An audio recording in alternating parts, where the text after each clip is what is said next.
approach, Scout 6316, 8.8 for 6,000. Got 6316, NorCal approach, settle maintain 3,000, I'm 1 for the right. 3,000, Scout 6316. Redwood 811, settle maintain 4,000, airport's open to Fox 1. Take you higher and higher and higher. You feel it over and over again. Take you higher and higher and higher. You feel it over and over again.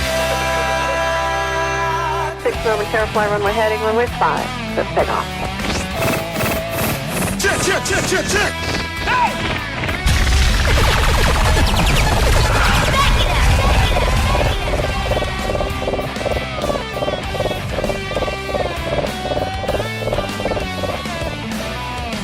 And we are ready for takeoff. Sit back, relax. It's time to travel with Cosmic Passport. Spaced Out Weekend presents Elizabeth Anglin's Cosmic Passport, a 1-hour warm-up of news, stories, thoughts, and ideas to captivate your mind. You can follow us at spacedoutradio.com. Now 20 years have passed us by, and we look back and count the time. Burning like the summer sun, when the world was young. As I lay staring from the ground, and 7 trumpets wait to sound. And now, here's Our Lady of Flight, Cosmic Passport with Elizabeth Anglin.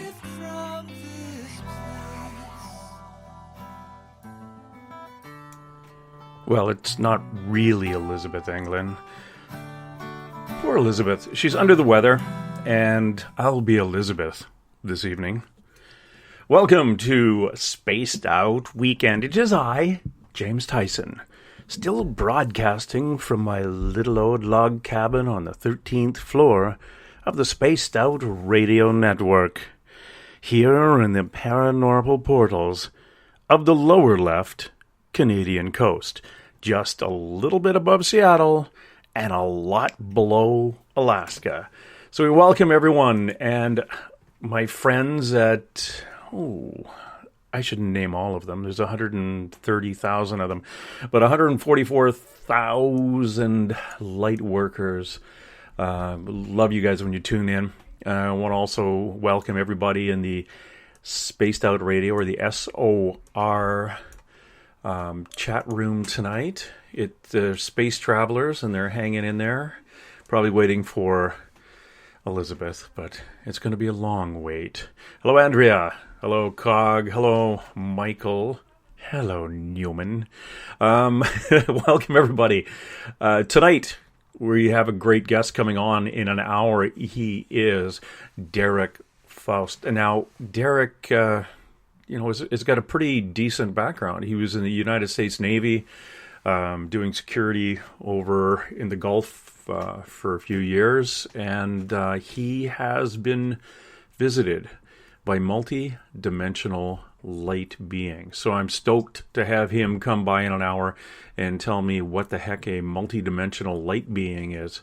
But these have been contacting Derrick for years now. So again, we're really happy to have Derrick come on in an hour. And until then, you've got me. You're stuck with me. Remember a while ago, I used to have a show called Be My Guest. And I invite you to be my guest. And I would sing a song. Actually, I taped the song. And sounds better when I taped it, because singing Be My Guest live is kind of creepy to start with.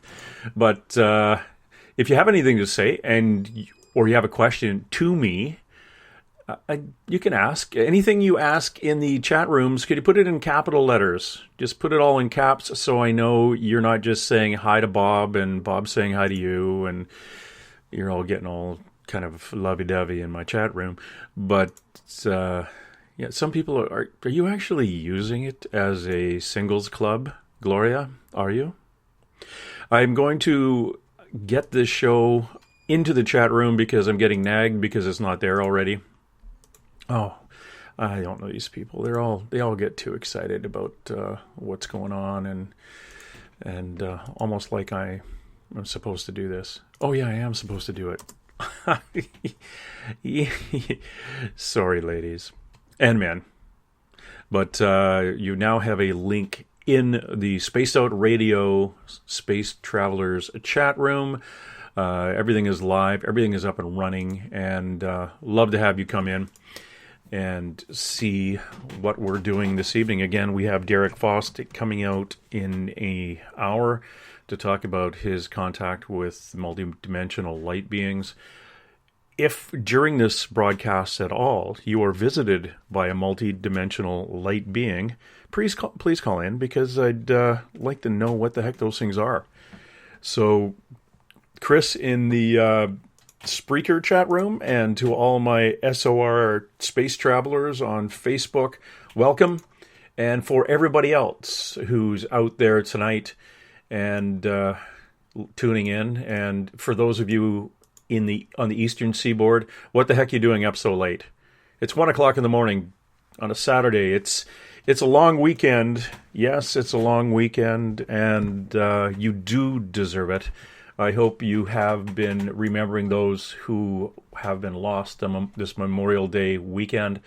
That goes for your grandparents, your great-grandparents, and even those you went to school with lately who have given all in their service to the country and their fight for freedom around the world. Again, welcome those in the U.S. and have a memorable Memorial Day.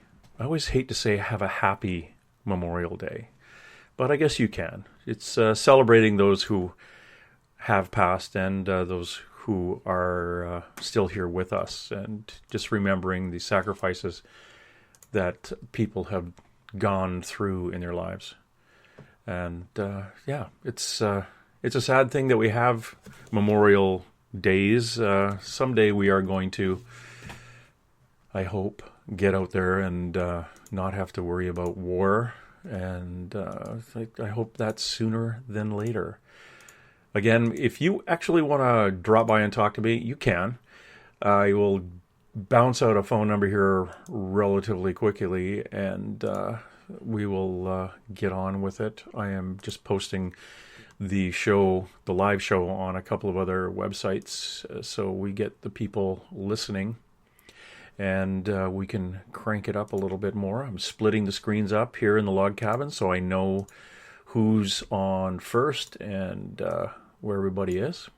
And things are working. Again, give me a shout. The number to call is somewhere on the wall of the log cabin, actually just below, just where it's kind of odd. There's a set of moose antlers. Below that, there's some lights that show me when you phone. Below those lights is a spider web. Dave is our spider. It's Dave 2, because what the heck? It's Dave Scott is our Dave 1.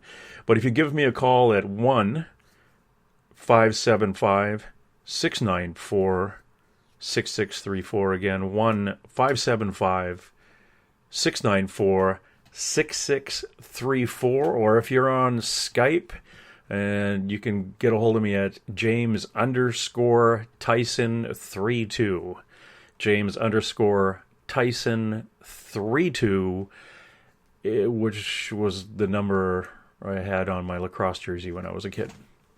And I guess my football jersey temporarily, because before they thought 32 was too cool and nobody in the school was allowed to wear number 32, which was kind of silly because we didn't think that at the time. But later on, we found out all the cool guys wore number 32.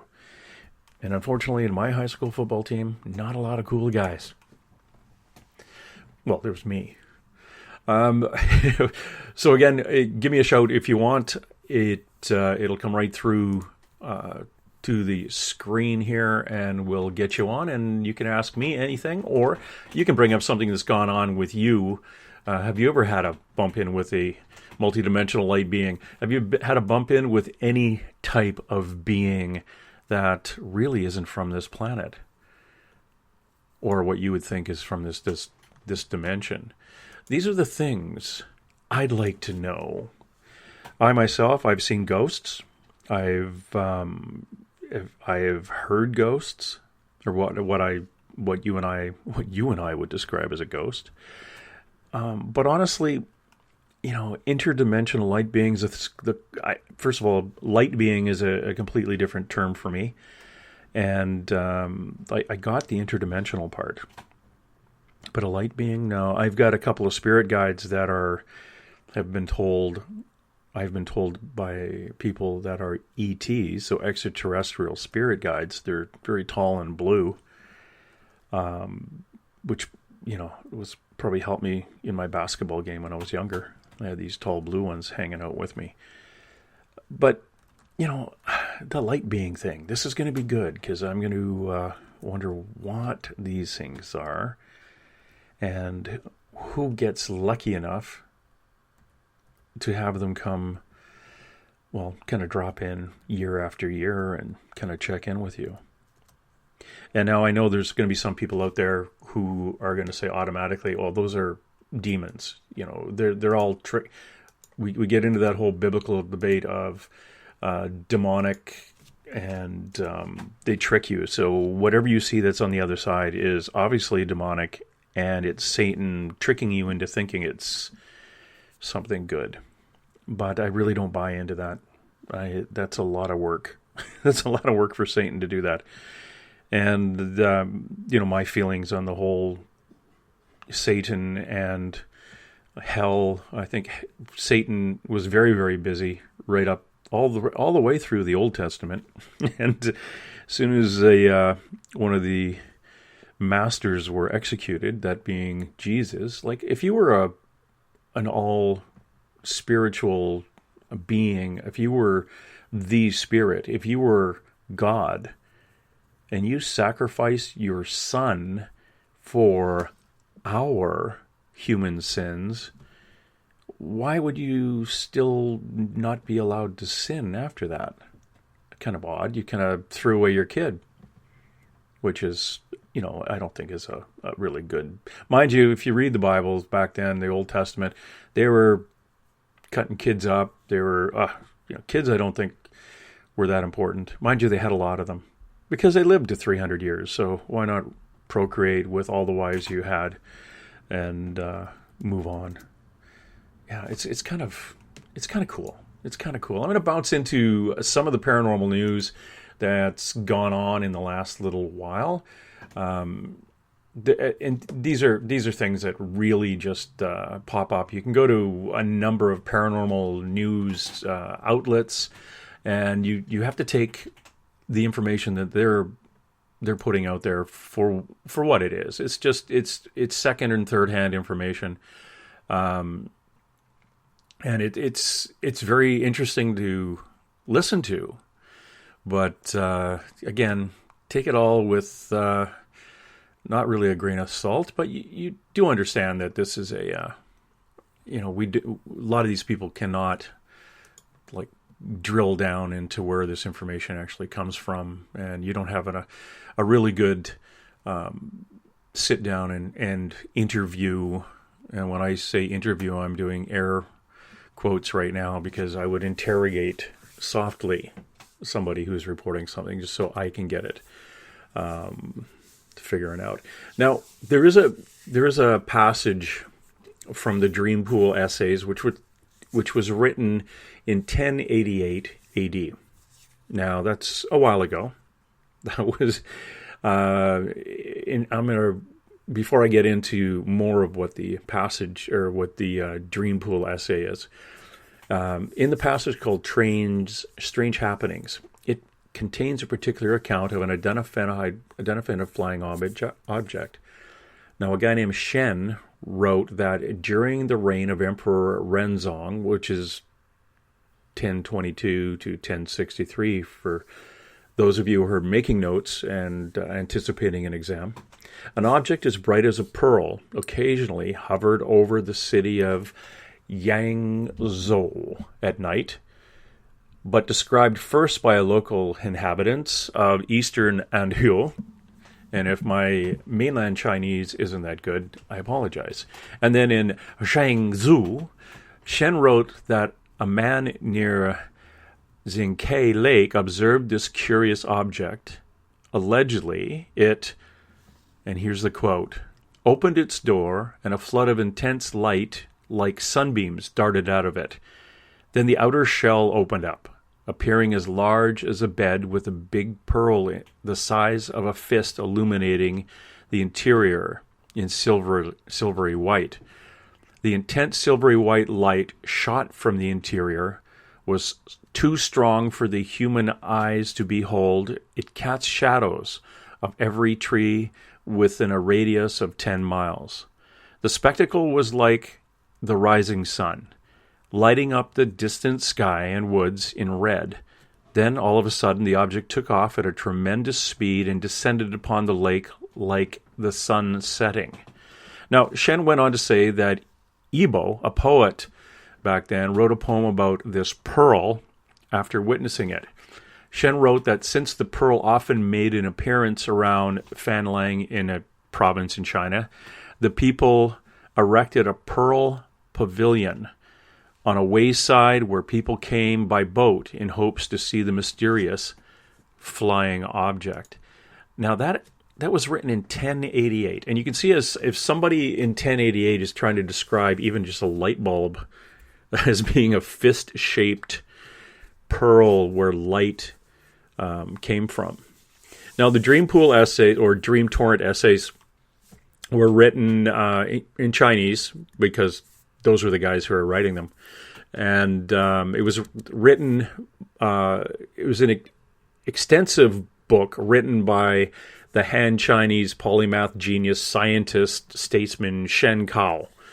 And Shen was alive right up until 1095. And by 1088, during the Song dynasty, although Shen was previously a highly renowned government official and military general, he compiled this enormous written work while virtually isolated in his lavish garden estate. And he named the book, after the name that he gave to his estate, which was Dream Book. The literal translated meaning brush talks from the Dream Book. And stuff, if you're going to take some time and go back in history and find somebody who is a prolific writer or is wealthy enough to have a number of people writing on his behalf about experiences that they're seeing. And I don't mean, it's primarily strange happenings. Like he wrote about astronomy, the movable type printing, his personal beliefs, philosophies, and strange happenings, natural phenomena, botany, zoology. This guy, looked at things like maybe a scientist would look at things nowadays. So you kind of take that information at face value. That is really cool information. And those are the types of things. And if we bring a lot of authors on here, and we bring authors who talk about extraterrestrials, the conspiracies. We bring them on who talk about cryptids. Look at the authors that Dave Scott has on Spaced Out Radio. Cryptids, ufologists, it's ufologists. These guys are making observations of what's happening around us right now. And these people are writing a number of books. They wrote maybe a book 10 years ago about what they saw 10 years ago. They're writing another book of what they've seen over the last couple of years, so on and so on. We have to yes, we can look back to 1088 and see what Shen wrote and go, oh, that kind of sounds a lot like a UFO. And we seem to take that more as a truthful disclosure than we would if a guy named Bob wrote that book 5 years ago about something he saw on the outback of Australia. But why is that? Are we so affected by media and television and movies and the history of UFOs and aliens that we're overcritical of the stuff in the last century? I don't know. I think we might be. I think there are possible. Well, we've been sucked into so many people posting fictitious photos and making names for themselves as ufologists or paranormal investigators or psychics who can talk to the dead and bring these people back. And we've been burnt enough. And maybe when we look back to the year 1088, you look back at that pure writing and say, okay, has he been polluted? Well, who knows? There may have been a whole whack of people out there saying, hey, did you see that disc-shaped thing fly over Yang Su's house? And you're going, oh, right, yeah, you told us that last week. I don't believe you. I was looking and I didn't see anything. So, Shang Wei is actually really trying to fool everybody, so don't listen to him. Well, who knows? Maybe they had their guys making hoaxes back then anyway. There were some good hoaxes. Like a few years later, I think it was the Trojan horse. That was a good one. Yes, that was always a good hoax. If you can fool somebody with a giant wooden horse full of soldiers, well, what the heck? You can fool a guy with a 800-year-old frisbee thrown over his head while he's harvesting rice. So that's kind of fun. I have yet to see somebody phone me. Why, don't make me pull over this car, young lady. Or man, or both of you. What we've got going right what tonight? Chris, you want to look up, I see somebody in the chat room, they want to look up the spelling of Chen. I am going to look him up. It's Shen is actually S-H-E-N. And I'm just Google Shen League of Legends. Okay, wrong Shen. Now I'm going to go Shen 1088 and see where the GoogleNet pumps up here. Plum in the golden vase. Okay, that's poetry. Wu Shen. Okay, I will look up some more stuff here. Chris, hang tough there. I'm going to look up. I will look up Shen. What's funny? I can't type and talk like Dave Scott can. I think he separates his brain into two different lobes that work independently. So he's got his thinking and typing completely separated from his talking and radio side of his head. And let's see. I will click here and then move here. The GoogleNet is a wonderful thing. And it's a marvelous tool. And unfortunately, I'm somehow... I beamed myself to Wales, a mystery in the Berwyn Mountains. But we'll find Shen and I'll get back to you. I can't remember offhand what I could Google there for Shen. But again, it's S-H-E-N. It's a number of writings that Shen did in 1088, I guess was this. Shen. Shen is his. Okay, this is my policing lesson for you, which is kind of weird. But in China, you would say your last name first. So my name would be Tyson James.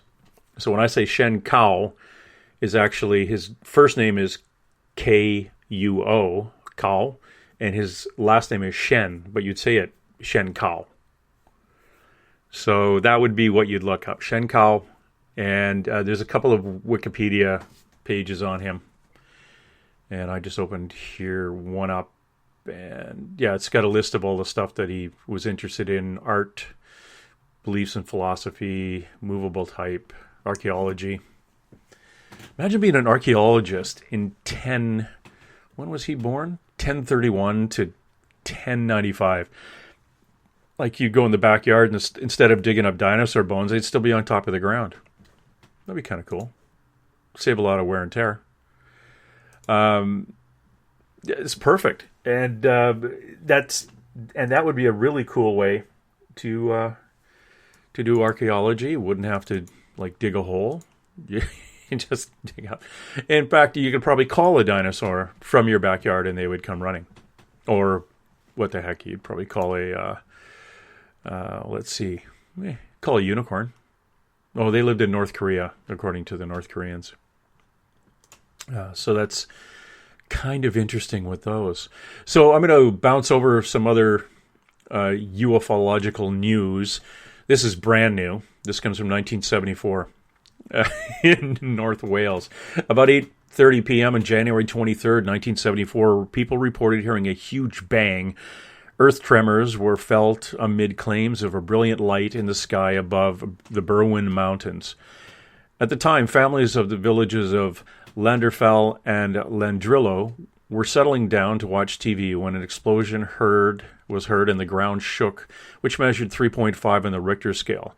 What is disputed is what caused the loud bang and the trembling earth, and what, if anything, triggered the bright light. Initially, it was feared it was a plane crash, and police converged on the area, and an RAF search and rescue team scrambled from Anglesey. Some claimed other military personnel arrived at the site, but nothing was ever officially found. Documents acquired by the Daily Post in 2008 showed many reports were coming into the local police that night that something out of the ordinary was occurring, with some convinced they had seen a UFO. Now, below, which I'm about to read, these are the excerpts. These are the parts which gave an intriguing insight into the events that evening. And these are the police log from the police constabulary major.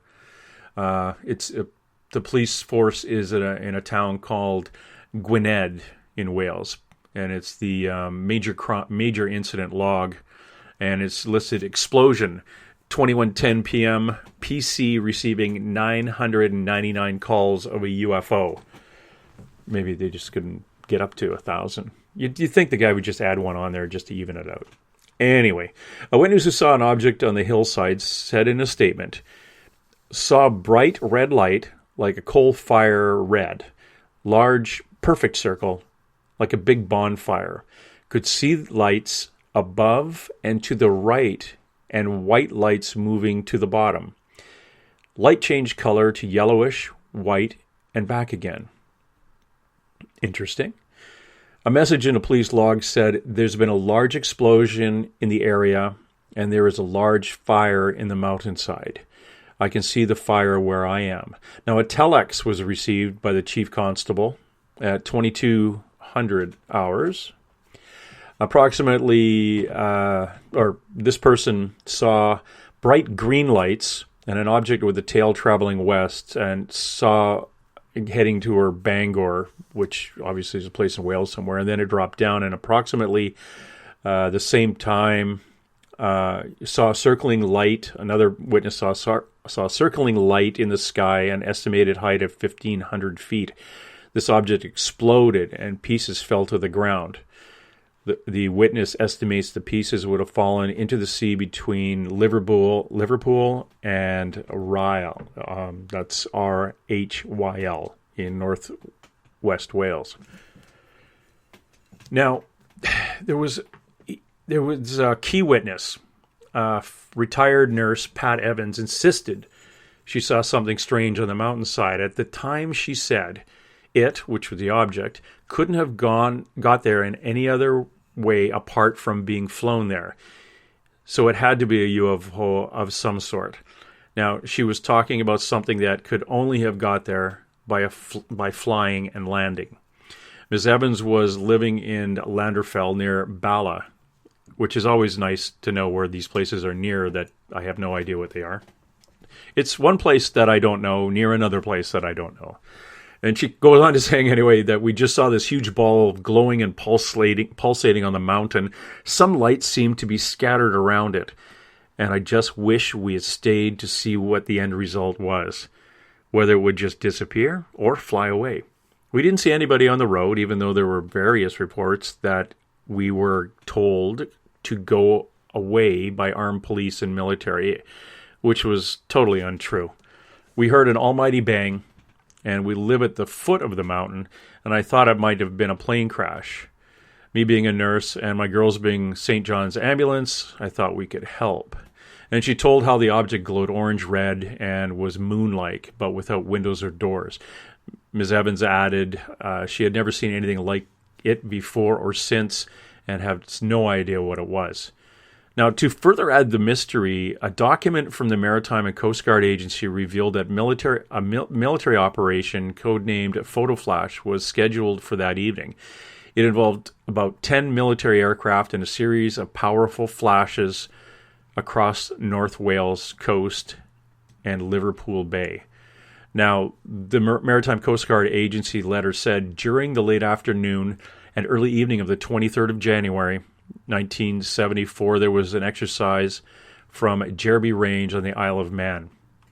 The exercise was called Photo Flash, and Coast Guards were advised to expect at least 10 aircraft taking part and at least 80 flashes around the Liverpool Bay area and the northwest Wales coastline. One theory suggests the military may have been lighting up the coastline to see if any alien aircraft were under the sea. Well, that's interesting. But whether that operation actually went ahead and if it was connected to the Berwyn Mountain events is unknown. In addition, a report of in a UFO magazine appeared in documents released by the National Archives, which recounted a man claiming to have been involved in a military operation to evacuate an alien from a crashed flying saucer at Berwyn Mountains to the Porton Down Military Science Park in Salisbury on that night. Skeptics maintain it can be explained by a meteor shower and an earthquake, or perhaps a meteor exploding, showering red-hot fragments over the Berwyn Mountains. Researcher Russ Kellett believes something otherworldly happened. Speaking to the Daily Post in 2014, he says, "I am convinced there was more than one UFO involved that night." He said, "All the evidence that we have uncovered over the years has consistently pointed that way." But what do you think? I would, if I was living at the base of a mountain, no matter where it was, and I heard a bang, and then there was a glowing red light, and the earth shook, first thing I think of is remembering back to in school and seeing those films about what happened to Pompeii when the earth or the volcano erupted, and everyone was kind of still in their beds as everything, as the lava and the gases came down. So. Yeah, that's interesting. I would be a little bit on the spooked out side, to say the least. I'm going to take our first break, or what I'm going to say is Elizabeth's first break, because I'm standing in or sitting in for Elizabeth.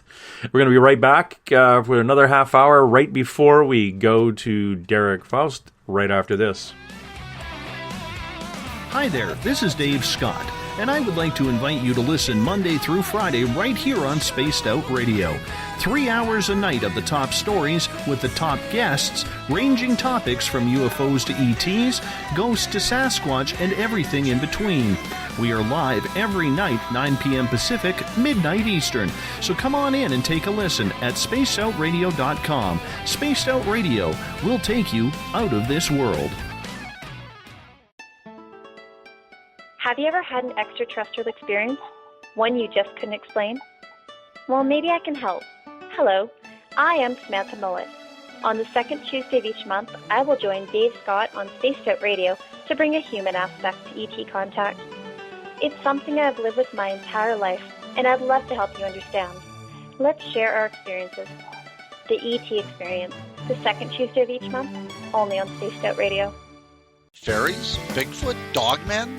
Trolls? Goblins? Hey, if it's cryptid in any way, I'm looking into it.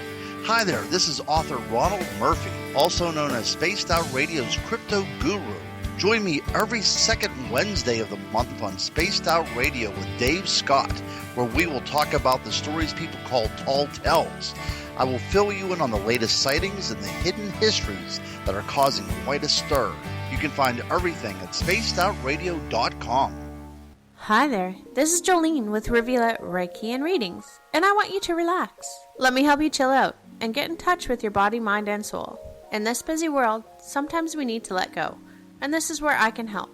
Visit my website, rivuletrndr.wix.com/rivuletrndr, or my Facebook page, Rivulet R&R, to set up an appointment for relaxation, Reiki, or readings, no matter where you are. It's time for you to make time for you. Are you an ET experiencer, but you just don't know what's going on? Are you too timid or shy to discuss it with anyone?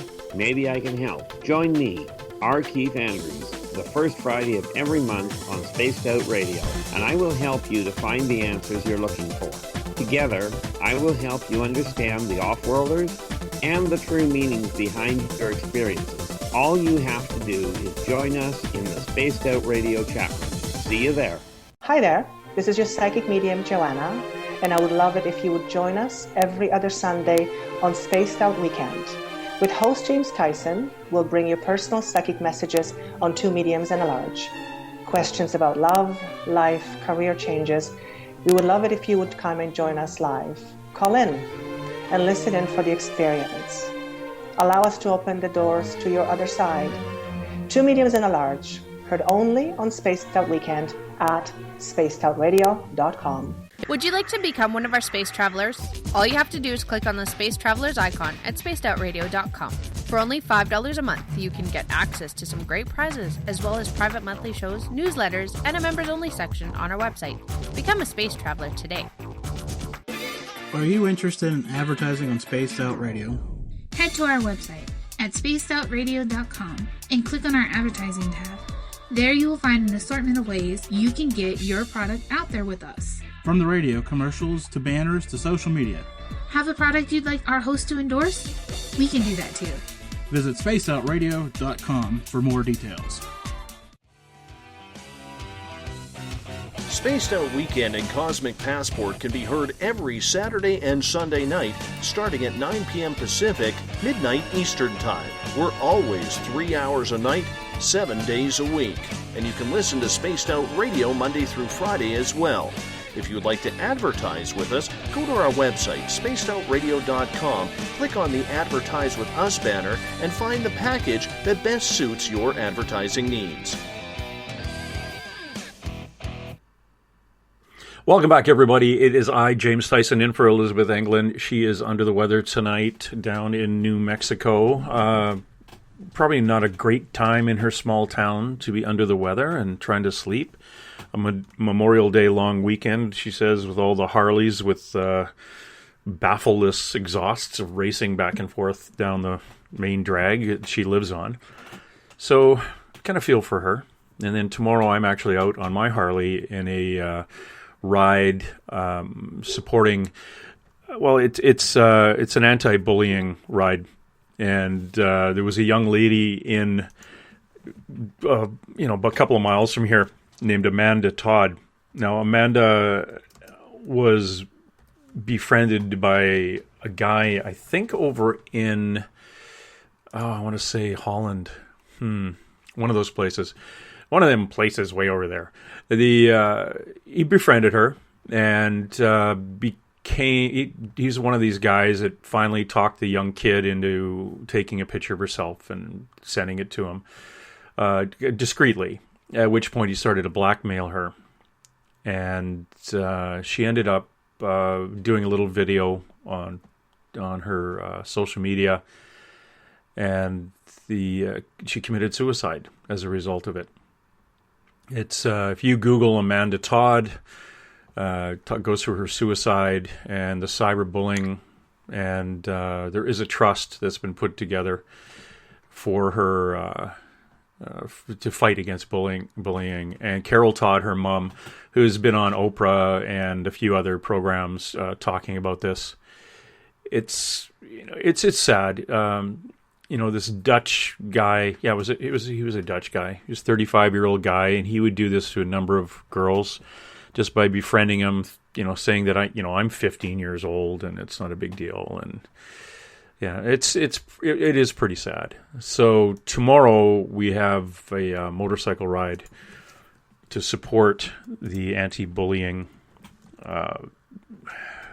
work that her mother's been doing, and it's really good.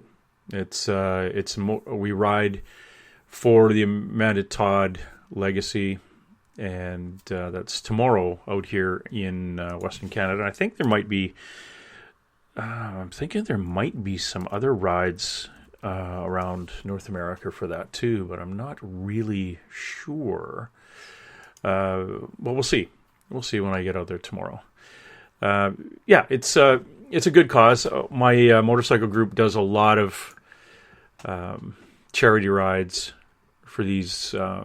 We support the anti-bullying and things like that.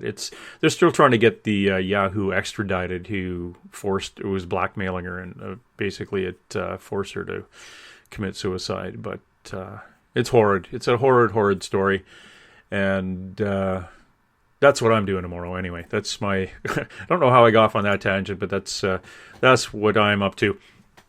And we're talking about Elizabeth being kept awake by motorcycles. Well, we're going to be waking up some people tomorrow, just to remind them that you shouldn't bully. So we'll be bullying some people to wake them up, to remind them not to bully. You know, there's a article. I'm going to go through an article right now. Have you ever wondered why we only see ghosts at night?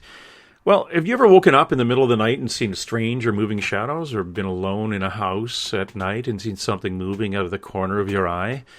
Have you ever wondered why most paranormal activity happens at night?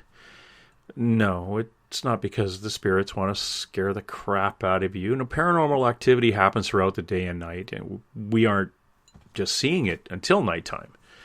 Now, my dad being the young kid in a B-25 bomber bombing the French, as it were, the Nazis in France, back in the Second World War, he used to tell me about this. Your night vision, in fact, even just your regular vision in the aircraft, if you were looking for the enemy airplanes to come down, if you look directly at the enemy aircraft coming in, you wouldn't see them. You see them in your periphery clearer than you do by looking right at them. Now, the accuracy of our vision for things paranormal varies from person to person, but everyone has the gift of being able to see and communicate with beings from the other side, and it's a part of our what we call a sixth sense. After working with hundreds of clients on intuitive development, this author who has written this article says he's never seen a person who could not tap into their intuition or sixth sense with enough, could not tap into it with enough practice. Some people can see beings from the other side more clearly because they have less obstructing their view. Things that can stop you from truly seeing something paranormal are beliefs, and that's that brick wall that I always say is built by religion and science. Strong emotions such as fear or phobias or negative past experiences, etc. Often children are open-minded and free from many preconceived notions about beings on the other side unless they watch a lot of horror films. And this open, relaxed state allows them more clearly to see paranormal activity. Now, when we are in a relaxed state, the brain changes from the beta waves, which are produced when we are alert and focused on a task at hand, or to alpha waves, which are slower and more relaxed. I just like saying that like that way because I hear an echo in my headphones. You don't hear it, but it kind of makes me sound cool in my own head. So anyway, the alpha waves are slower and more relaxed. And not only are our brains operating differently than they do during the day, but we're also into a different mentality. Now, when we're relaxed, our natural defenses go down and we become more open. We're less focused on the environment and more focused inwardly. When we focus inwardly, our vision changes. Our view of the environment is softened, even blurred in the moments before we sleep. As if our outside world is fading from view, it is at this point which we tune everything else out, and we can sometimes see shadows darting from one part of the room to another part of the room, or paranormal phenomena. That's also the time we call we as paranormal investigators or people in the paranormal or kind of connected to it will call the in-between, that in-between sleep and awake. This sight is usually enough to jolt us awake, thereby changing our brainwave state back to beta and causing us to question whether or not anything of it was real.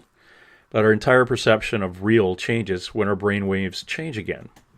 Now, if you've ever experienced, even with just slight meditation, or if you've experienced any meditation, you'll know that the feeling of alpha brainwave state, when we are meditating, we can see things that we wouldn't have been able to see clearly when we're alert and in beta state.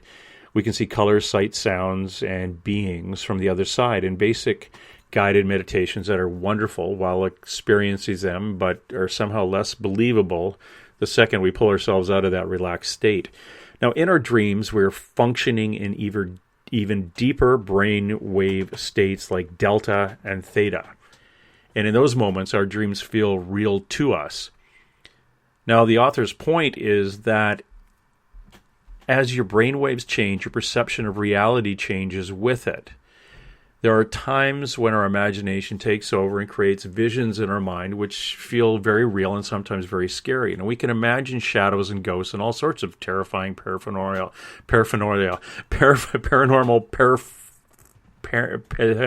phenomena, especially at night. But the key is knowing what you are creating versus what is actually there. Now, what is actually there then? Now, a trained psychic or medium will know the difference between which visions come from imagination and which come from spirit.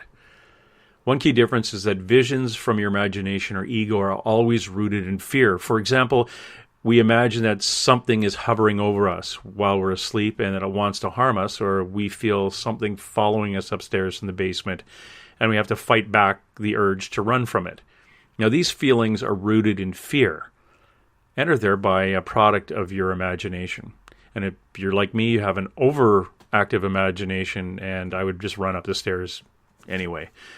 However, if it's a nightmare and you're watching TV, meaning you're likely in alpha brainwave state, and you see a shadow move out of the corner of your eye, and there's nothing physical that could have caused it, then it's likely that you actually saw something paranormal.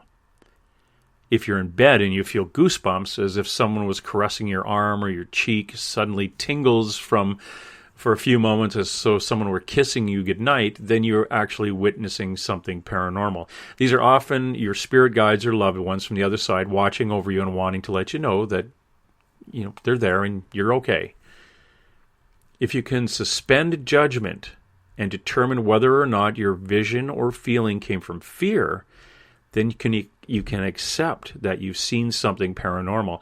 This is the key to accessing your psychic vision, but if you're not interested in opening up to this psychic center of your brain, then you can always shrug it off the shadows and blame the weird noises in the other room on the cat. Well, I can't, because, face it, I don't have a cat that's alive. Yeah, it is interesting. It is a very, very interesting, and this was written by Danielle Fagan. Actually, it was posted today, but an interesting take on the differences that we perceive at night. One of the things I always get a kick out of, and I'm a part of the Canadian Paranormal team now. I guess it's kind of a really cool group that I've become a part of, and people say, well, why do you do paranormal investigations at night? Well, the real reason is that at night it's quieter. There's less traffic. If you could do it on a Sunday night at around 2 a.m, it's perfect because there's nothing going on out there, and it's actually pretty good. You'll get more. But honestly, you could do that 24 hours a day. Yeah, it's just at night it's a little bit easier because it's quieter. There's less movement around, less electricity screwing up the air. So that's why we do it. We usually don't go past midnight. Honestly, we'll go in residential investigations. It might go even till 11 o'clock. We'll go 7 to 11. That's usually enough time to get it. Yes, they're going to have more activity. Maybe if you've got a high empath child who is always waking up between 3 and 4 when the veil thins, which is a whole other show we could do. But we usually aren't out between 3 and 4. If there's something there, we're going to get it between 9 to 11 o'clock at night. If it's a very large location, like the one we did a couple of weeks ago, in fact, those bigger complexes, like government complexes, you'll end up having to go back over and over and over again just to cover the entire area. But they're interesting, and like I say, since around 2012, I think anybody with a dictaphone or a digital recorder can stand in a brand new housing complex and communicate with something from the other side. And that's what I'm going to talk about on the next time. We will be discussing if Elizabeth gets sick. I'm going to pull up some good spooky stories about our paranormal investigations, and that'll keep you up screaming in the early morning hours. Now, there's a bit of a thing from the BBC that's come out. A former BBC presenter and infamous conspiracy theorist, David Icke, I guess it is, Icke, has claimed in a new video uploaded to YouTube on Sunday, which would be, was it last Sunday, I think? Yeah. He says that our moon is believed to be Earth's only natural satellite, is in fact a gigantic hollowed-out alien UFO spaceship parked in orbit around the Earth by advanced technology aliens. If they were that advanced, they probably would have made it look really a lot cooler than it is. Now, according to David, the theory is supported by astronomers and physicists who have always wondered how the moon came to be in orbit around Earth, despite the laws of physics which imply it should not be there. Now, I'm pretty good at laws of physics. I'm not so good at. But if it's one of those things where we're circling around the sun, maybe we're not supposed to be there either. Anyway, I'm sure there is a law of physics, or there's a physicist out there who's shaking his head going, "Oh, James, you know that the moon shouldn't be there." Well. David's theory about the moon is not new. The idea that the moon is not natural, it's not a natural satellite of Earth, but an artificial object, an alien spaceship parked in orbit around Earth by spacefaring technological aliens, is a popular theory in UFO conspiracy theory circles. The theory is known among its conspiracy theory proponents as the spaceship moon theory, the artificial moon theory, or the hollow moon theory. And that hypothesis was apparently first proposed in 1970 by two Russian researchers Mikhail Avazin and Alexander Shurimbakov, in an essay titled, "Is the Moon the Creation of Alien Intelligence?" Now, these scientists argue that the moon bears the hallmarks of a natural body reworked by intelligent alien engineers into a hollowed-out artificial structure. They speculated that the alien engineers apparently melted the moon's natural solid core and deposited it into the Earth's surface to create a structure with a tough outer coating and an underlying artificial shell that protects a hollow interior. Now, echoing these views already were well established in alien and UFO conspiracy theory circles. This David fellow argued in his YouTube video, it was uploaded May 22nd, that there is a strong scientific evidence to prove that the moon is an alien spacecraft constructed millions of years ago by an alien civilization with technology, with a technological culture far more advanced than ours. According to David, irrefutable scientific evidence that the moon is hollowed out, a hollowed out structure, supports the theory that it is a massive alien UFO parked in orbit around Earth. The hollow interior is thus an alien UFO base or space station.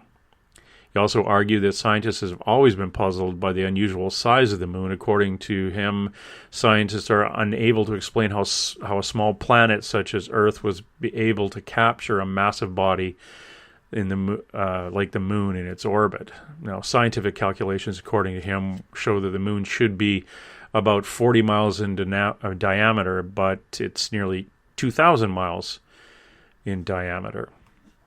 They have no bloody clue where the moon came from, and it shouldn't, by physics, be there. The Earth not only has a satellite, but it is a giant satellite. The moon's massiveness makes it a glaring anomaly in our solar system, being effectively a planetoid, according to him. According to him, this David guy who had been a presenter on the CBC. Huh. Well, what do you think, eh? You got, oh, crap, I said A. Oh, sorry, I forgot who I was talking to. What do you think, huh? I'm sorry. It's kind of odd.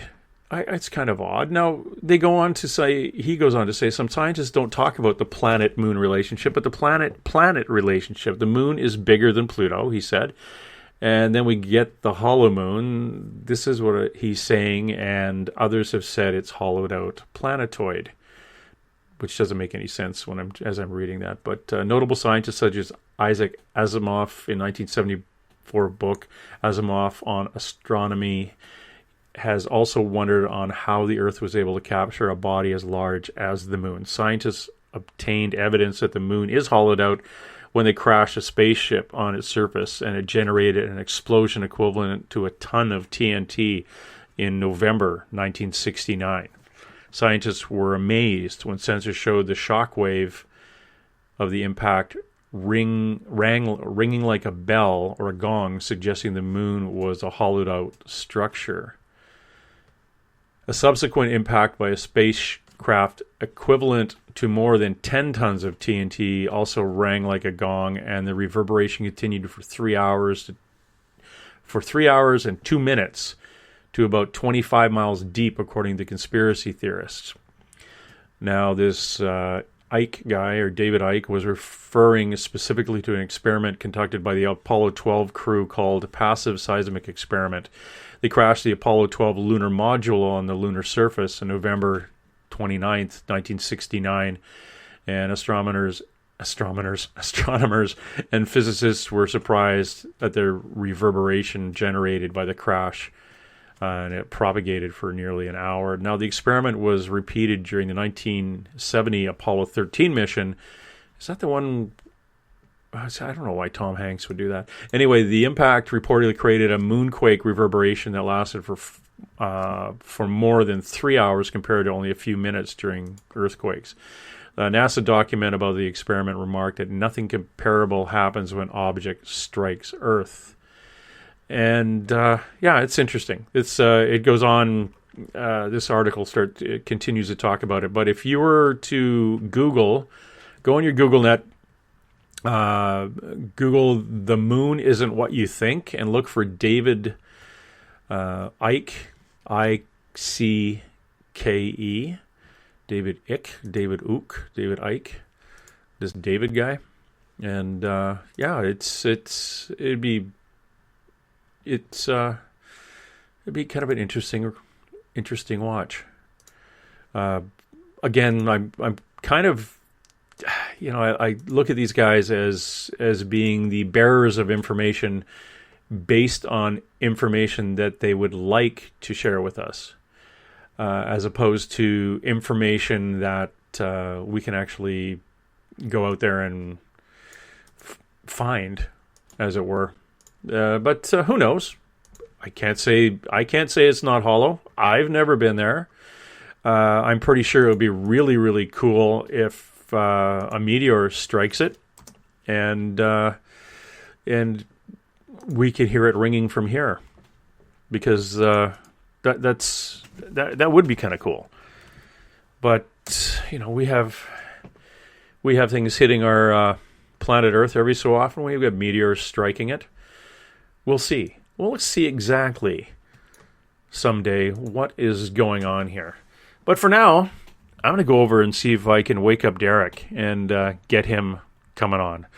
I'll be right back right after this.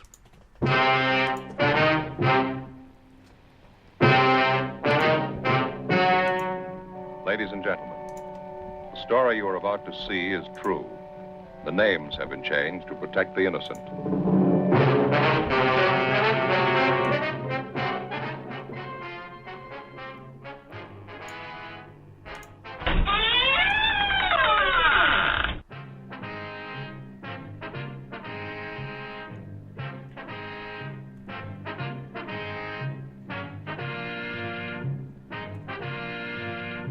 It's time to go live on Spaced Out Weekend.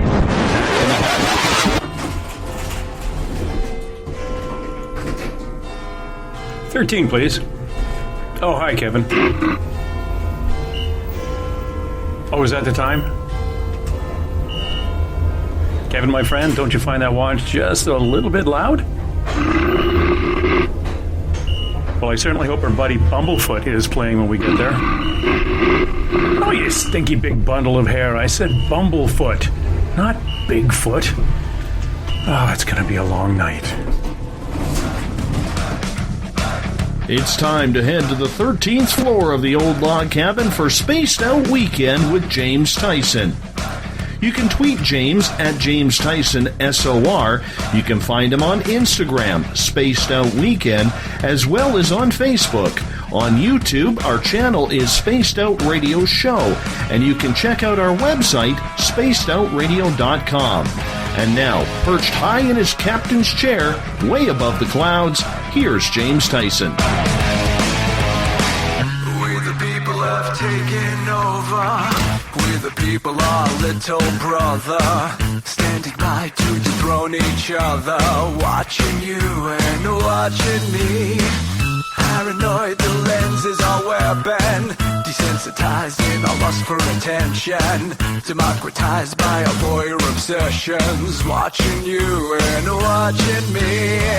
Slaves to perfection. Don't let them project you as you are. Reveal your every flaw. I know you're out there somewhere. We watched you for so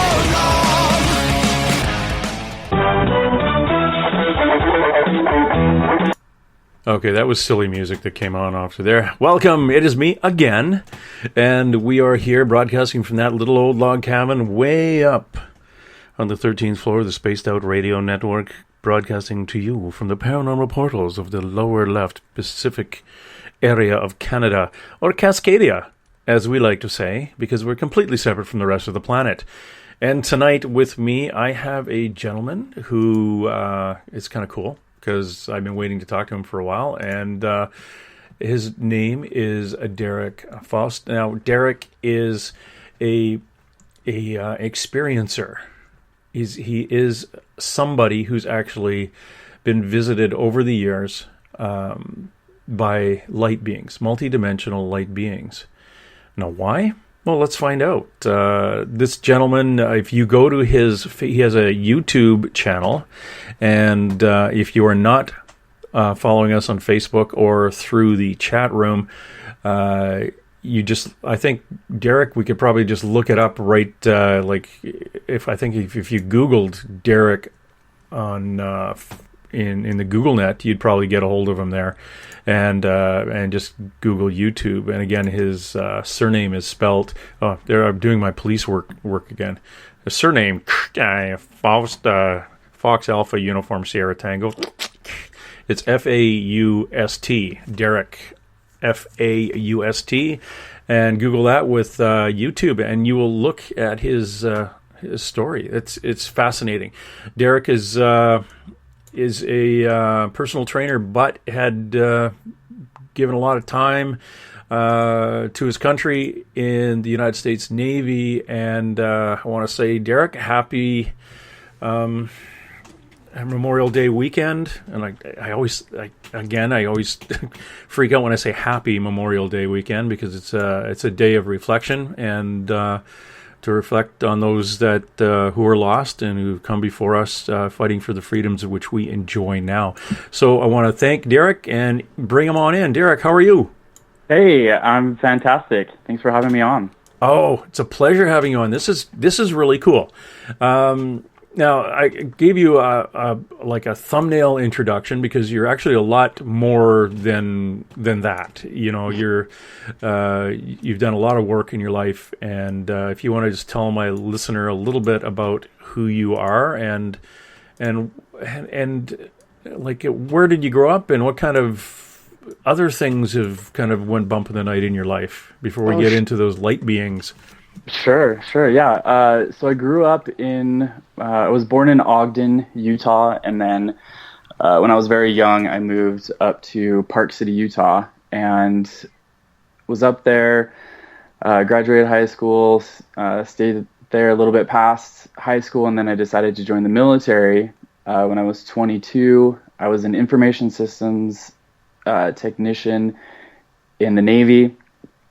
Did 3 deployments. One boots on ground to Baghdad, Iraq. I worked in a joint task force in detainee operations. And then I did 2 deployments aboard the USS Chosin, one Western Pacific deployment to the Northern Arabian Gulf guarding oil platforms, and another doing anti-piracy operations off of Somalia. So I did that for a bit, and then separated from the military. And I had not had any experiences with UFOs or anything of the such up until that point. A couple kind of instances where things were happening that I wasn't sure what. It wasn't really explainable, was I've seen a shadow figure since I was a little kid. This shadow figure has never been like right in front of my face, just kind of like out of the corner of my eye or something. I've just known he was there. But yet 2 times the shadow figure has produced an incident of sleep paralysis where I was completely paralyzed when it entered the room, and one time it actually crawled on top of my bed and then on top of me. But that was when I was in the military. Still no real UFO sightings. So when I when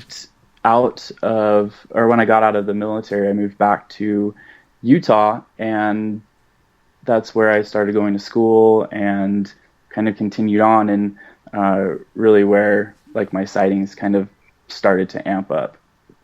Well, about how old are you then? Let's see, 28. 20, okay. And what year would that have been? Let's see, I separated in late 2010, and so probably I would have been 2011 when I started, seeing random things in the sky, but really nothing to the extent of what happened, what it amped up to last October. Oh, wow. Yeah, were you listening just in the last hour? We were talking about the shadow figures and seeing stuff out of the corner of your eye and things like that. I don't know if you were listening to the show then, but I was reading an article on why we see those things, and it's just that vision becomes when you're in your alpha or your beta state, like during the day, and then you kind of relax to that alpha state at night, and then you're more open to those kind of things. You start seeing them, as long as you're not totally blocked off by things like fear or other beliefs. It's and I saw. I shouldn't. You sound like you see the same guy, like the same shadow figure. Mm-hmm. Is that yes? It's the same person. And I was married at one. Go ahead. Yeah. No, go ahead. You were married at one point. Yeah, I was married at one point, and this shadow figure like tortured her. It would wake her up at night and like be staring over her face, and like this hooded something just staring at her. It would run around the bed at night. It would produce this really strong odor of cigarette smell. I'd be in the room by myself, and my ex-wife now, but wife at the time, she would come in and swear that I was smoking a cigarette in the room. So that's this thing, just bizarre. So not only me seeing it, but my ex-wife has seen it. And then another bad relationship I was in with a girl who wasn't the best person he would torment her too. Like, he would pop up as a shadow on a second floor window, and there's nothing to be standing on. So, okay, do you think this is somebody like a family member, or have you ever gone to a psychic and kind of tried to communicate with it? I have once before. I'm not really sure the validity of this person, but they said that it was just someone who enjoyed my light, saw me as someone who could show them the way or something. Oh, so yeah, because you're an empath and this is just a hanger-oner? Yes. Trying to cross over.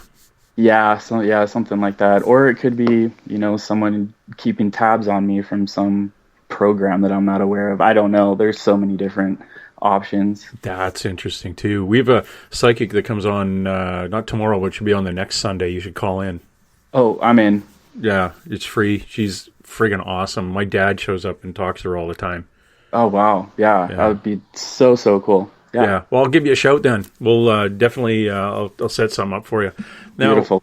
It's one of those things that I brought one home from a paranormal investigation too, because it just kind of I'm an empath, and therefore the low energy kind of hangs on to you, kind of follows you home. But you can get some of those people.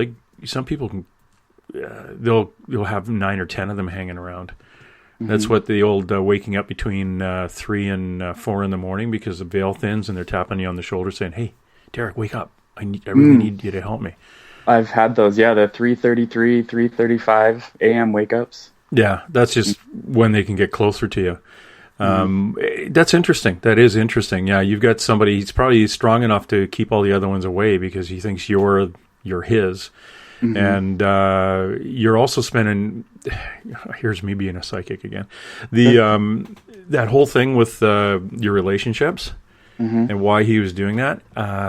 You, just like a lot of other empaths, were attracted to fixer-uppers. Yes. People with low energy, and you think, "Oh, I can fix her or him. Yes. It'll be fine." And we just can't do that. We can't fix them. They've got their own energy issues, and that's just the way it goes. So he's probably, as they're sucking your energy out, he's stepping in between, going, "Hey, that's my energy. You can leave." That makes sense. Yeah, you need to get yourself a nice empathic girlfriend. Right. A couple years ago, I didn't even know what the word empath even meant. I don't even remember hearing it before. Maybe I did. I just didn't understand the full complexity of that word. So. Well, you're just like me. In 2012, I was told I was an empath, and I looked at the psychic going, "I'm a what? Like, what is that?" And then as she described my life, I went, "Oh, that's what it is." And then I found out later that my daughter was a higher empath than me. It comes, primarily there's 5% of the population allegedly are empaths. About 65 to 70% are women. Who knows? It's but it sure explains. You kind of go online and take those little empath tests. You go, "Oh crap, that's me." Yeah, and it's comforting too that we don't feel other people's energy or the different odd ways that we feel. Like there's a term for it. There's other people who are experiencing it. It's not just making it all up all in your head. Yeah, and the military, believe it or not, is kind of an empath thing. If you get into a position where you're not wanting to go kill a bunch of people, but you're getting in there because you want to help a bunch of people. It's a helping profession, and it's also a team profession, and that's where a lot of empaths will get into nursing and teaching and policing. I always say this, but not so much firemen. It's more of a frontal lobe ego thing. But but that doesn't mean everybody who's a policeman is an empath. Everybody who's a teacher is an empath. It's just a comfortable career once you find yourself in it. And you've transferred into or transitioned into another helping career as a trainer. Yeah, absolutely. I do physical therapy work. My kind of specialty is putting my hands on people and fixing their bodies. Yeah, so you're a healer. Yes, definitely. Yeah, 1,000 years ago, you were the healer in the tribe. Yeah, I have had, Akashic records read and stuff, and one of them said that I was a Mayan high priestess in one of my past lives. Oh, very cool. See, I want to get that done. That is so cool. I had a past life regression done, but I specifically picked a certain time. And I was because my dad was in World War II in a bomber, and I was fascinated with old World War II planes, and we determined that I was a Luftwaffe pilot. Oh, wow. Yeah, so I was a Luftwaffe pilot at the same time my dad was 22 years old and flying, and a gunner and a bomber, a B-25. Wow. So that was kind of bizarre. Yeah, I wonder if you got into his ass about something at some point. I don't. Well, I've got his logbook. Actually, I'm looking at it right now. He shot at a Focke-Wulf 190 and hit it, but it didn't go down. So I'm wondering, Jesus, what if he shot out my plane? So that's my next level of regression. I want to go back and see if I can get. I know the town I grew up in, or a town I was from, and I was held prisoner, and I died after the war of respiratory issues from smoking. But I want to know who this guy's name is and try to find out what squadron he was connected to, and then put the timing together with my dad's logbook. And that'll be interesting. But cool. in your backgrounds, now, when did you start getting interest in that paranormal side of things, like actually looking into yourself and looking into your connections with the other side, let's say? My first kind of conspiracy thing that I always believed in that kind of led me on that alternative thinking path was Bigfoot. I've always believed in Bigfoot, and I guess that just kind of cemented an open-mindedness. And also I wasn't kind of bombarded with religion growing up. I didn't go to church. I wasn't part of any religious affiliation. So I think that kind of kept me open as well. So it's probably just a progression of just my own thinking and growing into my spirituality, that we are all divine beings, and that kind of branched me off into space as well. Oh, cool. Yeah, see, I've seen ghosts and I've talked to them, but I've never bumped into an alien other than I was told by a psychic that my spirit guides were aliens or ETs. But not all of them, but a couple of the primaries were. And when I had a photograph taken, they were standing behind me over my right shoulder, and they were very tall and blue, just like energy. And then the human side of me, my left side, was where there was you could see another image that was kind of a goldish color, and that was described as being a human spirit, something who's actually been on Earth. Amazing. Yeah, that is really fascinating. Now I've heard this is quite common in the military. Is actually when you're kind of in basic, they have people that come through, and they kind of wander around, or they could be a doctor going to go get a physical or something, and it's actually somebody who has a very high sensitivity to people who are sensitive, and they kind of mark your chart with hello. Yeah, hello. Did I lose you for a second? Yeah. Okay, am I back? Yeah, you're back. Okay. They have these people that, like I was saying, they could have been a doctor and you go for an examination, but these people are very, very sensitive to other people who are sensitive. And they'll mark your chart, and you could be kind of pushed into a different program in the military where they teach you more about opening up. Did you know anything about that, or is that something that came to you after, or did you ever heard about that? Yeah, not at the time. I would say that I went into the military more asleep than awake. Yeah. I wasn't really fully aware of even the 9/11 goings on. So, no, I wasn't open up to that point. But I do wonder why, in retrospect, like why I wasn't picked out, why I wasn't, I don't know, maybe I was monitored and I didn't know, but nothing like overtly. Maybe it's just that they could identify you as not being awake yet. They could, yeah. Yeah, so that you'd been a little more awkward than some of the other ones. Yeah, because I have heard that there are satellites that the secret space program has, for instance, that can see, I guess, consciousness, and I guess consciousness like radiates colors and stuff. So I know there's energy, ability to see, energies of individuals or groups of people or something like that. Oh, that's kind of cool. Yeah, they probably came upon that accidentally while hooking up thermal imaging and things. They were trying to tune in their thermal imagers, and all of a sudden they said, "Hey, what the heck is this guy over here glowing in the dark, and the other three people aren't?" Right? Yeah. Or they see, there's way too much pink over here. Let's chemtrail them a bunch and see if we can't get them down a little bit. Now you've see, I woke up in 2012, and that seems to be a time where everything seems to come to a head. You were about a year before that, and I was at the end of 2012, like November, December. And it's in that late 2000s we run into, or not late 2000s, but 2010, 2015, 2010 to 2014-ish, 13-ish. We have this big block in there where everything seems to open up, where paranormal shows start popping up all over the place, psychic shows start popping up all over the place. It becomes more commonplace. Yes.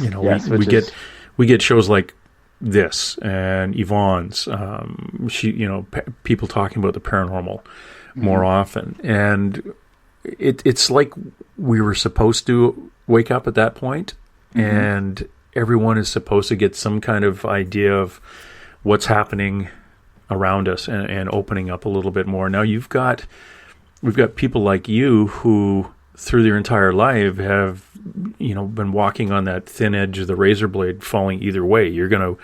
I keep seeing this shadow guy. I don't know exactly what it is, but now you've awakened. What has really what has poured in your life since then? Man, everything is poured in and everything is poured out as well. It's amazing the knowledge you get into and the type of thinking that you have, and how that just doesn't resonate with people and it pushes them away, even though it has nothing to do with them. So it's left a lot of those kind of holes in my life, but it's filled me with so much more, like a sense of being important in this world, not just being another face, and then having the ability to step outside of this world and see it for the fakeness that it is. And that has just been such a huge, huge benefit since going through what I've been going through, because it's not easy coming out with what I've been coming out with. The ridicule and the isolation and whatever else people don't want to admit to. Oh yeah, it is kind of it's like when you wake up and everybody's still asleep, and you're kind of looking around going, "Don't you get it? Can't you see this?" I can't seem to understand why I'm the only one getting this. Maybe, and then you get into that whole thing. Oh crap! Am I crazy? Yeah. And starting in on my day one of all this stuff, I got that kind of am I crazy stuff, but when you're just open to the situations and let it unfold as it is, like magic happens. So I think that's with all aspects of life. Yeah.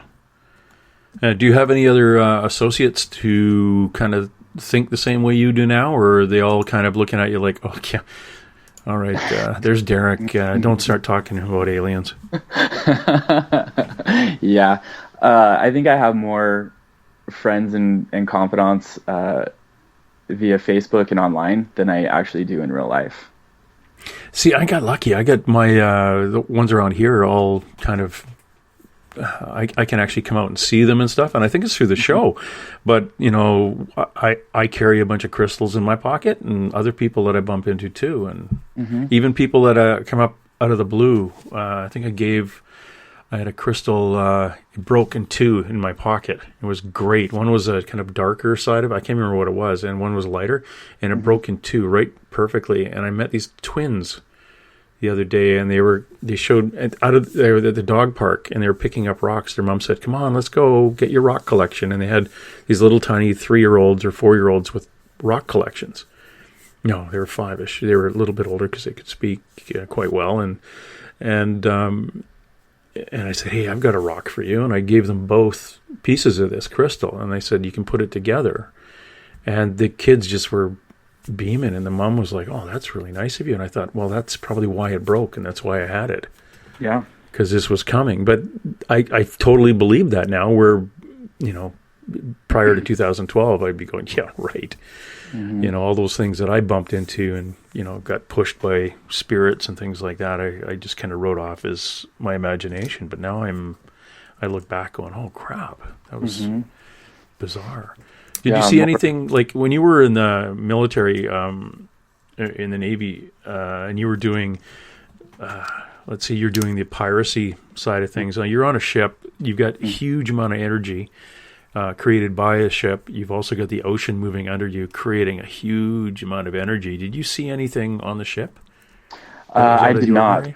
I did not. And to tell you the truth, I never even looked in the sky for any of that. That wasn't at like the forefront of like my downtime at night on the ship. Even though, I mean, I was looking at the stars, because being out where there's no lights at all, dead in the water, I've never seen so many stars with my naked eye before. So I wish I was more into that for sure, but I wasn't. That would have been absolutely fantastic.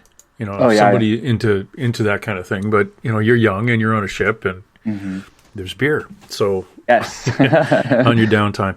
Or back in the day when I played Call of Duty on the computer, we used to play against some USS something or other that had like 2 servers on it, and we were playing Call of Duty against them, and so they got shut down.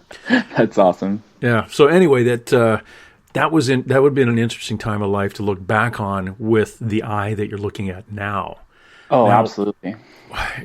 Before we take our first break here, you kind of set me up with these. What is a light being? So the difference between like a UFO and a light being. So a UFO would be like quote unquote a craft, right? Some kind of craft, advanced craft, triangle shape. I believe there's some that are pumpkin seed shaped. In different ones. So those are all like UFOs. Now a light being, the ones that I see are actual, they don't have a physical form unless they want to take one, but they are just a focal point of light and energy. Okay. About what size? It varies. It could be anywhere from microscopic to a huge, like car-sized ball of light energy. Wow. So it's really varying depending on the degree of how much they want me to see them. Yeah. Okay. Now you've got that in my mind and my listeners' mind. I'm going to take our first break with Derrick right now. We're going to come back with more from Derrick Faust, and we are going to talk more about these gosh darn light beings and find out why the heck, or he's going to tell us his opinion and possibly why they're showing up with him all the time. Get right back right after this. Hi there, this is Dave Scott. and I would like to invite you to listen Monday through Friday right here on Spaced Out Radio. 3 hours a night of the top stories with the top guests, ranging topics from UFOs to ETs, ghosts to Sasquatch, and everything in between. We are live every night, 9 p.m. Pacific, midnight Eastern. So come on in and take a listen at spacedoutradio.com. Spaced Out Radio will take you out of this world. Would you like to become one of our space travelers? All you have to do is click on the Space Travelers icon at spacedoutradio.com. For only $5 a month, you can get access to some great prizes, as well as private monthly shows, newsletters, and a members-only section on our website. Become a space traveler today. You hear footsteps in the empty room above you. A rocking chair begins rocking by itself. Don't be afraid of the things that go bump in the night. Reach for Spirit Storybox, the iPhone app the Huffington Post UK called the only ghost hunting app you will ever need. Spirit Storybox. The spirits are telling their stories. Are you listening? Hi there, this is Elizabeth Anglin, and on the last Monday of every month, I join Dave Scott for Spaced Out Radio's Cosmic Passport. We delve into everything from extraterrestrial contact to animal communication. It's a lot of fun, and every month it's something different and exciting. I would love it if you would join us. You can hear and learn from my experiences, and I'd like to know about yours as well. Cosmic Passport on spacedoutradio.com. Fairies, Bigfoot, dogmen, trolls, goblins? Hey, if it's cryptid in any way, I'm looking into it. Hi there, this is author Ronald Murphy, also known as Spaced Out Radio's Crypto Guru. Join me every second Wednesday of the month on Spaced Out Radio with Dave Scott, where we will talk about the stories people call tall tales. I will fill you in on the latest sightings and the hidden histories that are causing quite a stir. You can find everything at spacedoutradio.com. Hi there, this is your medium Joanna from Spaced Out Weekend, 2 mediums and a large. I would love it if you would come and join us with host James Tyson every other Sunday on Spaced Out Weekend. Together, we will take your calls and your questions live. Our goal is to provide you with a positive outlook on deep questions that you may have. Questions regarding love, relationships, money, or whatever else is on your mind. Come and check us out at spacedoutradio.com. Is the 24-hour world starting to wear you down? Let me from Rivulet Reiki and Ratings lend you a hand. Hi, this is Jolene, and if you're in need of Reiki or a room reading, come to my website, rivuletrr.wix.com/rivuletrr&r, and let us help you out. At Rivulet, I specialize in healing your body, mind, and soul, no matter where you are. And be sure to check out the Rivulet R&R Facebook page for your best deals. Remember, it's time for you to make some time for you. Find yourself constantly looking up in the sky, looking for answers? Have you had extraterrestrial contact? Are you an abductee? Looking for answers to your experiences? Hi there, I'm R. Keith Andrews, Spaced Out Radio's resident ET expert. Join me live the first Friday of every month where I take questions from the Spaced Out Radio chat room and help you understand those from the far-off world. It's 2 hours of knowledge every experiencer should listen to. Hope to see you there.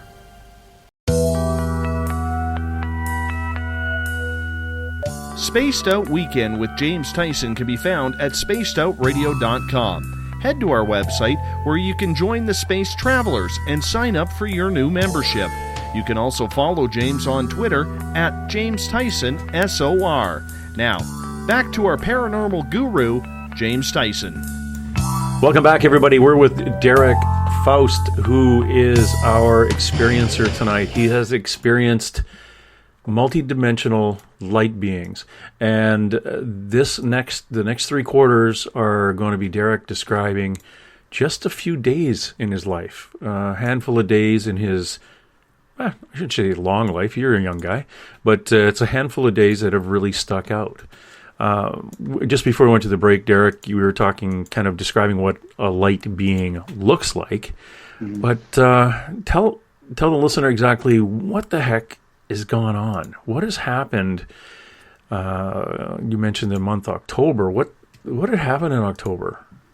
Or lead up to that first, maybe. Yeah, I can do a short lead up. So probably about this time last year, I was spending a lot of time out in nature, barefoot, grounding myself. I was using frequencies to try and, repair my DNA or whatever flavor of the month it was. And so at that point, I had also asked to be part of the full disclosure program, or whatever was going to happen with full disclosure. Like, I wanted to be a part of it. So I sent out that intent to the universe and just let it sit. So then we'll fast forward last year in August. So in August, I attended the Mount Shasta Secret Space Program conference. And one of the nights there was, we had James Gilliland lead a Skywatch. So we're doing a Skywatch, and in like a 45-minute period, we were up to like 25 or 30 craft that had flown over us. And then we started to ask these craft to power up for us, so to create some kind of illumination. And a couple of them did create some illumination. It was really cool. And then we're all kind of still standing out there, and all of a sudden I feel this this tingling feeling on my right side, all on my right leg and on my right arm. And I hear someone next to me say that their left side is tingling. And then from far across the way, in an area that he couldn't overhear us, James turns around to the group and says, "Hey, everybody, they're scanning us. You're probably feeling a sensation on your right or your left-hand side." So I think that was probably where I tripped some wires, or I might have gotten noticed.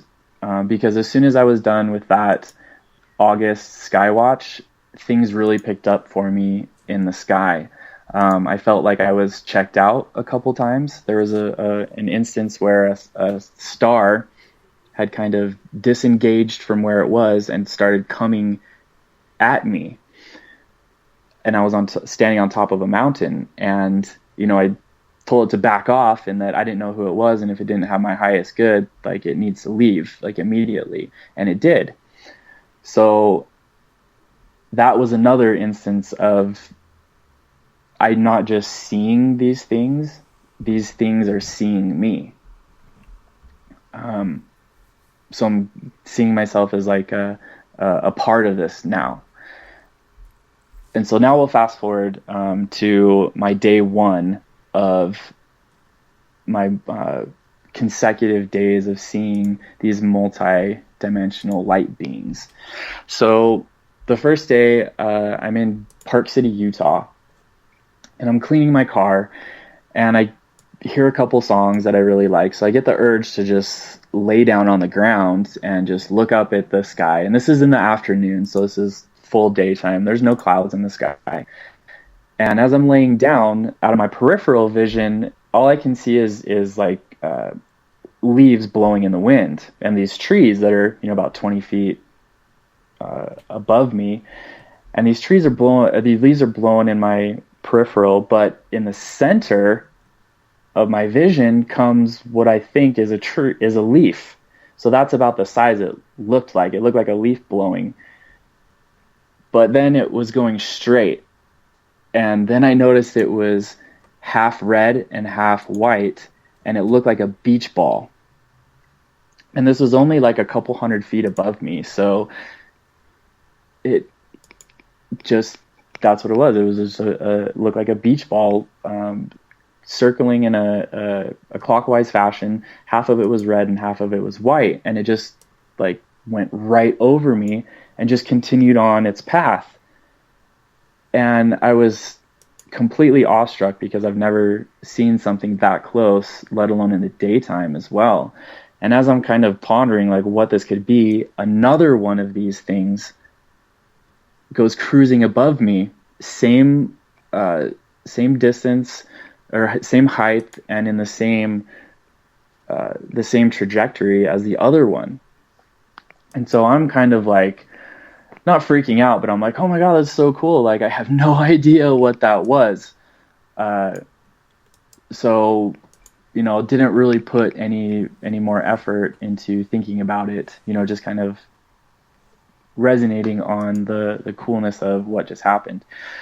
So then the next day, this will be my day two, I'm at the same location Park City, Utah, and I'm standing on a mountain, Deer Valley Mountain Resort, and it overlooks the whole entire Park City Valley that's lower than where I'm at, and then across the way is another mountain range. While I was sitting there on the phone, because I'd been spending a lot of time outside, I'd even spent nights and nights and nights sleeping outside, just sending my energy out into the universe and whatnot. So being outside late at night was kind of routine for me. So I'm out there on the phone looking across the Park City Valley to the horizon on the other end.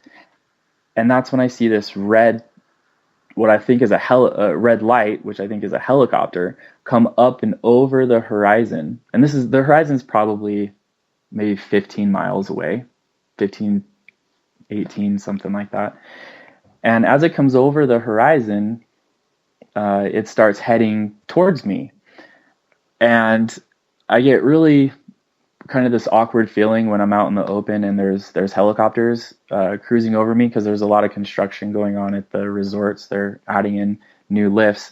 So I sidestep over to near a bush and a tree to let this helicopter go over me, but the light helicopter stops. It only comes a couple miles past where the horizon was, but it stopped. And I mean, this felt weird at the time to think of, not so much now, but I felt like it noticed me. And then this light slowly back up to the horizon in the exact path it just came, and then stood there on the horizon. I could put my finger between between where the horizon was and this light was. That's how high above the horizon it was. And I'm staring at it, and I feel it staring at me, and then it just flashes probably 2 or 3 times really bright, and then gone, vanished. It didn't fly in, it didn't fly away, it just vanished. So that's kind of creepy. How tall are you? About 6 foot. Okay, at 6 feet tall, mm-hmm. The horizon is 3 miles away. No, the horizon's probably there's. Oh, you're on a mountain. 15. Yeah, I'm on. Yeah, okay. I'm Sorry about that. Yeah, on a mountain. Yeah, if you're on that's on okay. the flat, yeah, it's 3 miles away on the flat. But if you're on a mountain, then it's a good distance. So I'm on Deer Valley Mountain, and then you have all of Park City Valley, and then you have the mountain range. So it's 15 plus miles. Oh, yeah, that's away. a unique. Yeah, that is weird. Mm-hmm. So that was what day of your day 2? Day 2. Yeah, so I don't even have any pictures or videos. So what's cool about all this is that these things have wanted me to take pictures and videos of all of this, and I've been able to do that to kind of validate my story and what I'm seeing. Yeah, and I'll say that again. They want you to take the pictures, right? Yes. Yes. How did they communicate that with you? They will just sit there and flash at me until I grab my camera, and I'll take some pictures, I'll take a video, and then I'll put my camera down, and then they'll start flashing, and then I'll go up to take another picture, and they'll stop. And as soon as I put my camera down, then they'll go back to flashing. So they were choosing when they wanted to be seen on camera, vice just me. Interesting. Mm-hmm. Okay, let's grind ourselves into day 3 now. Yeah, okay, so day 3. So day 3 is interesting. So the first day I saw the 2 beach balls going across. The second day I saw 1 red light. And now day 3, this 1 red light is back, but he's brought 2 other red lights with him. So now there's 3 of these red lights. So I'm standing on this hilltop again on the Deer Valley Mountain Resort. I'm staring off to the north. And on the horizon is 2 red lights. And then far to my left, probably at my 10 o'clock, is another single red light. The single red light is doing these arches movements. It's one of the only times I've seen them move in the sky. But he's doing these big arching movements. And then the 2 in front of me, the one on the right would just stay where it is, and the one on the left would just dip below the horizon and then go a impossible distance to the left and pop up on the horizon. So they're doing this like dance for me, and I feel it's for me. So let's see. So I attempted to. My dad was home at that point. He was at the house, and so I attempted to get him to see what was going on. And it's during Monday Night Football, so it's hard to get him to pry Good away luck from, with that, right? Yeah, hard to get him to pry away from the TV. But so I get him away from the TV, and I'm like, "Hey, do you want to see these lights are like dancing around in the sky, and I feel they're for me. Like, look at this." And he goes, "Huh, yeah, that's pretty cool." And then turns around and walks right back inside to watch football. Well, at least you had somebody else see him.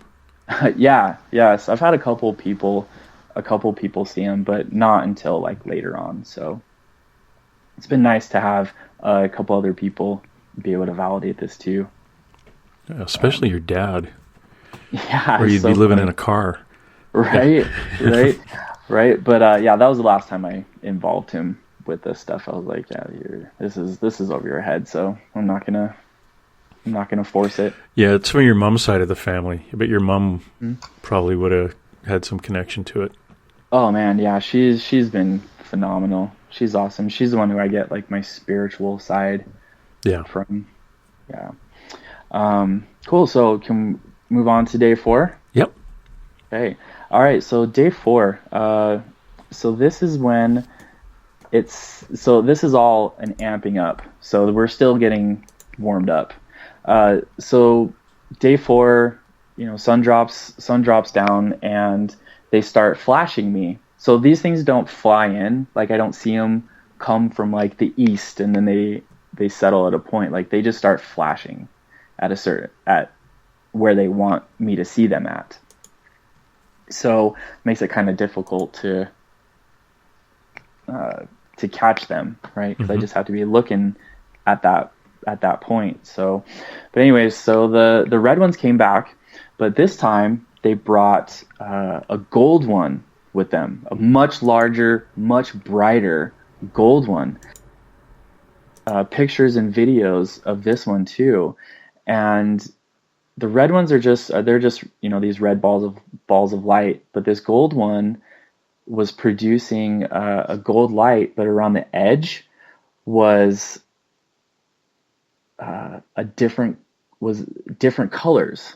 It was like it had a border around it, and the border varied from like these greens and blues to these other like little colors. And what that became to me is it became like a fingerprint, basically, because each of these beings, these lights, is its own being, and I think it radiates its own energy. So that's what I was catching with my camera. I was catching the being itself and the energy around it. So this was like I feel the beginning of this was like an interview, and the one kind of scout, I guess at the beginning, found me, brought some other scouts, and then the next day they brought their higher up in whatever hierarchy they're in, their gold one, to come and be like, hey, look who we found, I guess. Mm-hmm. And this is also the time when a lot of the surveillance steps up too. A lot more airplanes in the sky are starting to show up. Where I would only see like 1 or 2 airplanes in a night, I'm now starting to see like 8 or 9 or 10, and they're coming in groups when my light being friends show up. So somehow someone is aware of what's going on, and they're now watching us flying in aircraft. And I'm also hearing weird clicks in the phone when I'm on phone conversations and talking about this kind of stuff. So I know that aspect is amping up. Okay, just so for you and our listener, I was involved in wiretapping because of my job. I worked organized crime for 7 years. And when we wiretap, like a lawful wiretap, you would never ever hear a click because we actually wiretap right from the phone company. All they do is flick a switch.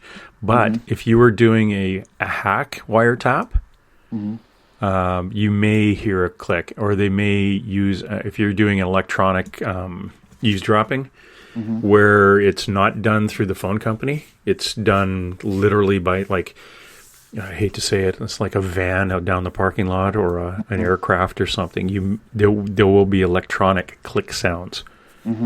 But so a non-police wiretap may make noise. A police wiretap never does. So this, if someone had to listen to your phone call immediately, they would, you probably would hear a scuff, call it a scuff click. So that might be what you're getting. And they literally could listen. They'll listen like for 3 minutes and then turn it off. Unless you're talking about something. You're talking about going fishing, they're just going to hang up. Yep, that's pretty much what it sounded like. It would depend on, I'd hear something, and then it depended on what we were talking about, and then I'd hear something a little later. So, and also this is when I was, when I'd be outside, I was hit with frequencies in my head that would just drop me to the ground. They were so intense. They hurt so bad. Huh. Which part, can you tell me what part of your head? Yeah, my right side of my head. It felt like a pinpoint going right to my, just like in front and above my right ear, and then it just like exploded open from there, if that makes sense. Oh yeah, it does. I have a friend of mine actually experiences the same thing, and she gets she'll get downloads in tones.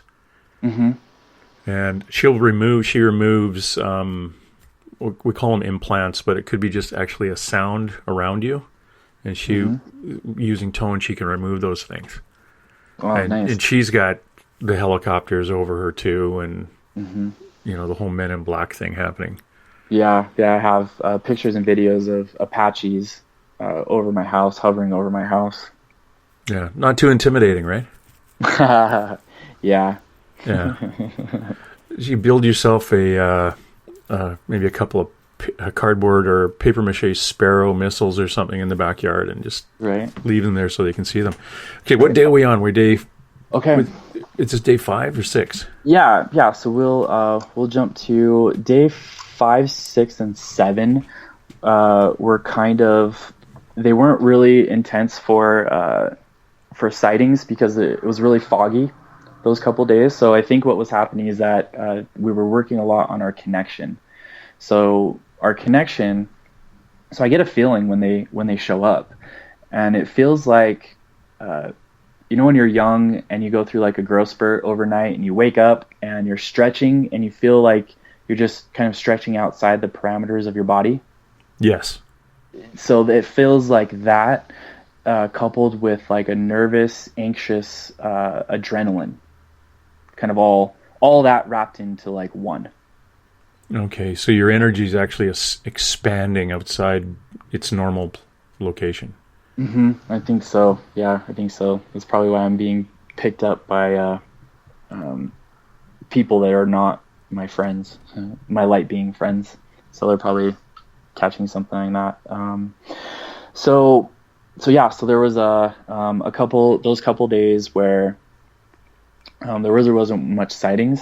There was a couple flashes, here and there, so that I felt they were just kind of showing me that they were there, kind of like a reassuring, like, hey, we're still here, don't worry about it, So that'll be day 5 and 6. Okay, so we'll go to day 8. So with day 8, this is when it started to clear up again. So the fog had kind of lifted that had been there the past couple of nights. And what happened that point was the gold one came back. And now I didn't really see the red ones though, so I was kind of a little bummed out that that they didn't show up this time, but I would, took my pictures and did my recordings and everything, all fine and dandy. But when I was able to actually look at the pictures and expand them, what had happened is that the gold one was there, but the red ones were there too, but they were like, it looked like they were orbiting around and like spinning around the gold one. Because I got like 3 or 4 pictures of it, and in each one, their whole way that they were around the gold one had changed. So it's like they were like actively spinning around that gold one, and I'd never seen that before. So that was that's kind of weird. Yeah, and also that night, the day, what was it?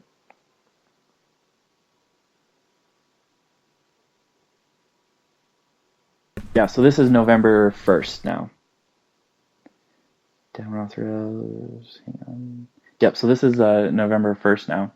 So my dad and I got into an argument, and instead of sitting there and just, being in that argument state, I decided to leave. And so I was kind of worried. This is like 8 or 9 days in a row that this is all happening.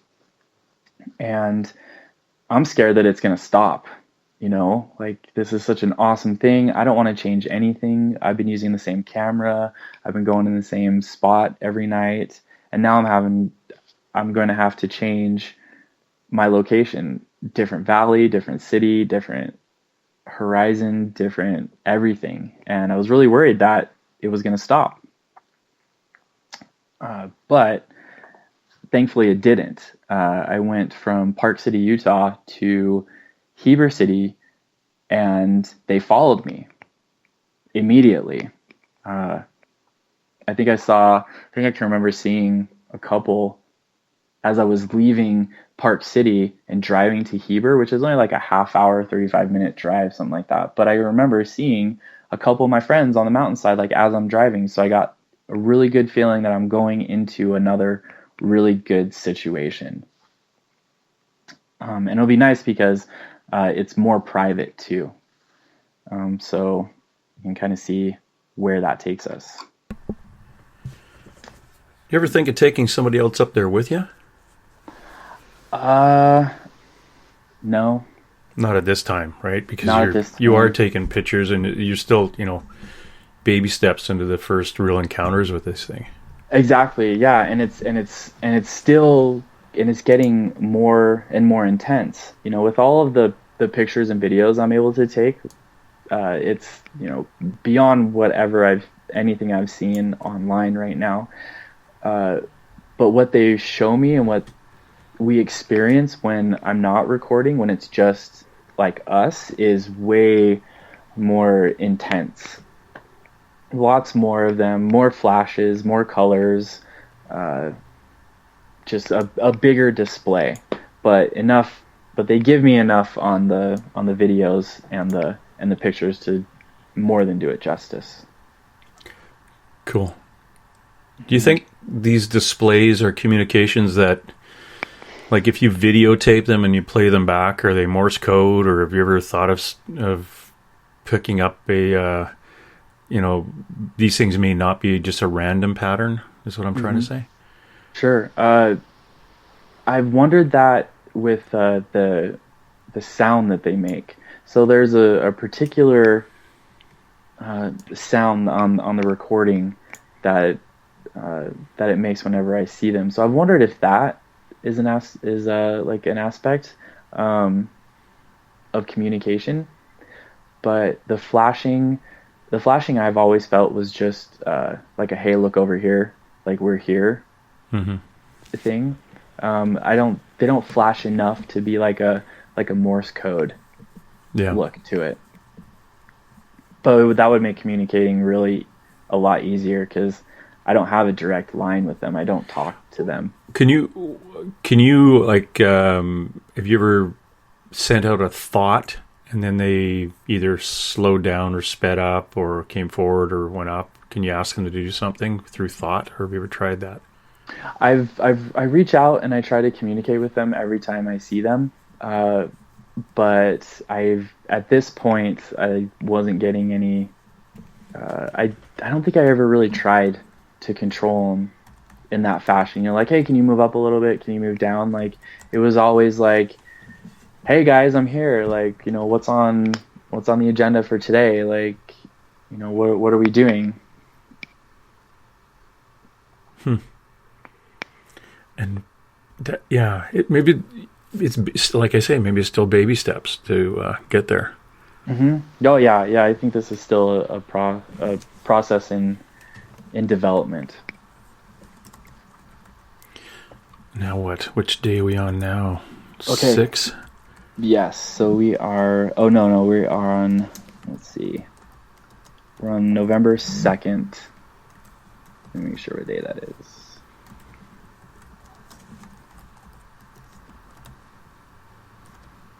Okay, so November 2nd is day 10. All right, so day 10, November 2nd through, let's see, 10, 11, 12, so November 2nd through November 4th. Now, during this time, they're starting to come down from their high position on the horizon, or just above the horizon. They're now starting. They're not mainly in the sky. They're now coming down the sides of the mountains, and it's the red ones who are coming down the side of the mountain first, and that's further indicating to me that these are some kind of scout beings of sorts for this group, because they're the ones that kind of break the trail into the new areas that we see, or that I'm having these experiences. So as they're coming down the mountains, I kind of know that something's building up. Something is coming down the way, and let's see.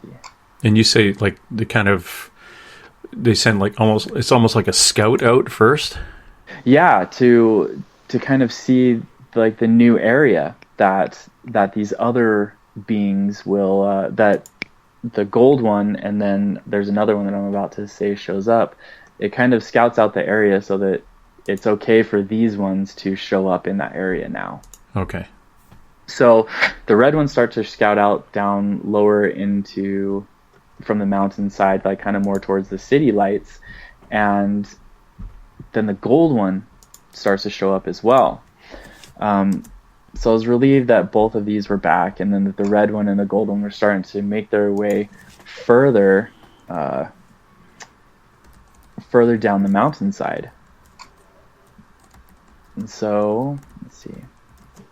So we had a couple days of that, and then this is also, as they're coming down the mountain, I'm also getting a step up in the kind of surveillance that I'm experiencing.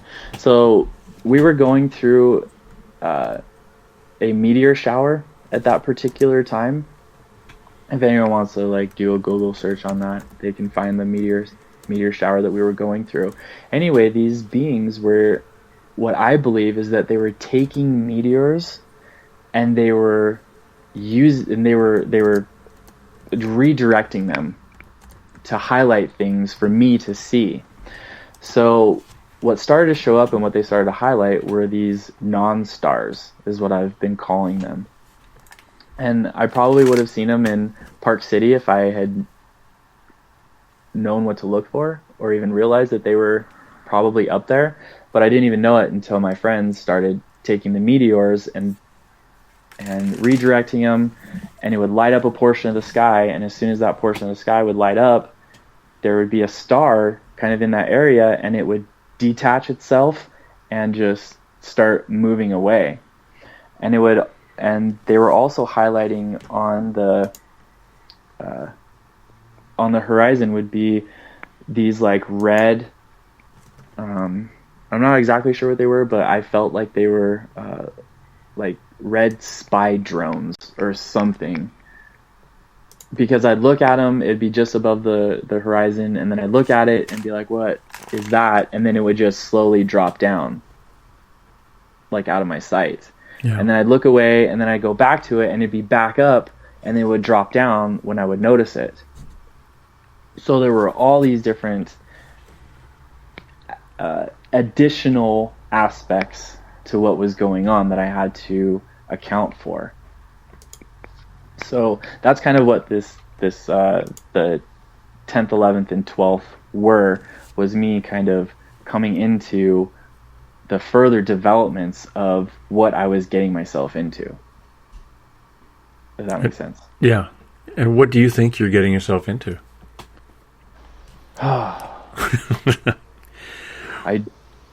You still don't know at this point. I'm still figuring this out, yeah, but I do get confirmations from my friends that I'm doing the right thing. Before my very first interview, I asked if I was doing the right thing, and I got 2 days of amazing hillside displays. I did another interview, and I walked outside and I said, "Am I doing the right thing, guys?" And just then a red star-looking thing came from outer space, not over the horizon, came from outer space, came down, did a big swoop over me, and then took off into space again. So yeah, so I'm still figuring this all out, but I get confirmations like this that I'm doing the right thing, I hope.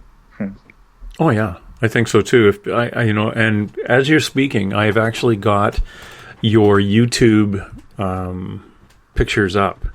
Oh, and cool. It's running in the back of my computer here as you're speaking. And some of the close-ups of those, the red thing and some of those, they actually, they do not look like if you were to take a picture of a light or even to a point of flame, you wouldn't get those kind of, the shapes are really weird. They are, yeah, and they're these more are orb, like an orb shape. If some people Yes. see, okay, there's a spirit, whatever, it's an orb. Yeah, the close-ups when you zoom in on these things with the edges are just very, very non-natural. No, they're not. And can you see the different variances in the color? Yes. Or two. So there's for instance, there's a gold one, and you'll see a very faint kind of purple, and then a green, and then something else. And that particular light configuration is unique to that particular light being. And so that's how I can differentiate and tell that, this one's here and another one showed up and another one showed up, even though they look kind of the same.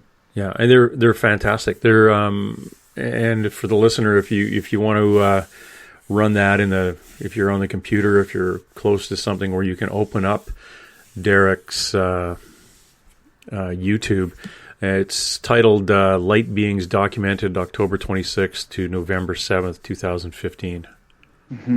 Yeah, my YouTube channel is called Derrick's, DERRICKS Light, LIGHT Friends, FRIENDS. Perfect. Yeah, drop by and look at those. Those are not an aircraft. They are not. In fact, the close-ups actually look like they're solid, almost a solid mass of a certain color. Yes, and the early on photos are awesome, but the later on photos, the faces start to appear. So it's not just an arbitrary kind of light, it's an actual, you can actually start to see faces in them, feline face, facial features, things like that. But we'll get to that. Yes, go ahead, then I'll let you get going. Oh yeah, no worries. Oh, actually, I'm not going to let you get going. I'm going to take a break, then we're going to come back. Oh, sure, yeah. Yeah, I totally forgot about that. I was totally listening in there, and we're going to take a quick break, and we're going to come back with a little more, or a lot more, from Derrick Faust right after this. Become more intimate and interactive with Spaced Out Radio. Join our Space Travelers Club with your new membership. For $5 a month, we'll provide you with special access to the website, monthly prize draws from books to psychic readings, along with monthly newsletter, private interviews, and more. Sign up today to be part of Spaced Out Radio's experience. Are you an ET experiencer, but you just don't know what's going on? Are you too timid or shy to discuss it with anyone? Maybe I can help. Join me, R. Keith Andrews, the first Friday of every month on Spaced Out Radio, and I will help you to find the answers you're looking for. Together, I will help you understand the off-worlders and the true meanings behind your experiences. All you have to do is join us in the Spaced Out Radio chat room. See you there. Hey everybody, this is Patrick Webster Small, and I'm here to bring you the Webster Phenomena every Saturday night, live at 8 p.m. Pacific, 11 p.m. Eastern. If you're looking for aliens and extraterrestrials, well, we've got them. Big and tall, short and small. You're bound to find what you're looking for, so join me on the Webster Phenomena right here on Spaced Out Radio. Hi there, this is Jolene with Rivulet Reiki and Readings, and I want you to relax. Let me help you chill out and get in touch with your body, mind, and soul. In this busy world, sometimes we need to let go, and this is where I can help. Visit my website, rivuletrndr.wix.com/rivuletrndr, or my Facebook page, Rivulet R&R, to set up an appointment for relaxation, Reiki, or readings, no matter where you are. It's time for you to make time for you. Visit purpleplates.com today. For over 40 years, the Purple Energy Plates have been delivering amazing results for their many customers. Inspired by the great genius Nikola Tesla, the harmony, healing, and energetic effects of the plates have proven over and over to be beneficial and often miraculous to thousands of customers. With their money-back guarantee and the many benefits, how can you afford not to get one? Check their site for daily specials and choose from their many energy products. You won't be sorry. Visit them today at purpleplates.com for mind, body, and spirit, and expect a miracle. Have you ever seen a UFO, a ghost, Bigfoot, or something else weird or arcane? This is Dave Scott, host of Spaced Out Radio. Every night, starting at 9 p.m. Pacific, midnight Eastern Time, we are live for 3 hours of jam-packed information with the top guests from their field of expertise. Come take a listen and share your experiences with us. You can find everything you need at spacedoutradio.com. Are you experienced? Have you ever wondered about those weird and strange creatures people have reported throughout history? Do you wonder if those stories are real? Me too, and that's why I started Cryptopia.us. Hey, this is Rob Morphy, crypto historian. Join me once a month on Spaced Out Radio with Dave Scott, where we will get into the odd and bizarre reports, from the Dover demon to hairy hominids and everything in between. I will break down what people like you and me are seeing at spacedoutradio.com. Looking for a place to get your product to the public? Advertise with us at Spaced Out Radio. At spacedoutradio.com, you can check out our pricing and packages that best suit your budgetary needs. Whether you're a budgeted author or a company looking to expand, our listeners support the products that support spacedoutradio.com. Advertising with us is an effective way to get your message out. Contact us at info@spacedoutradio.com and get your ads out today.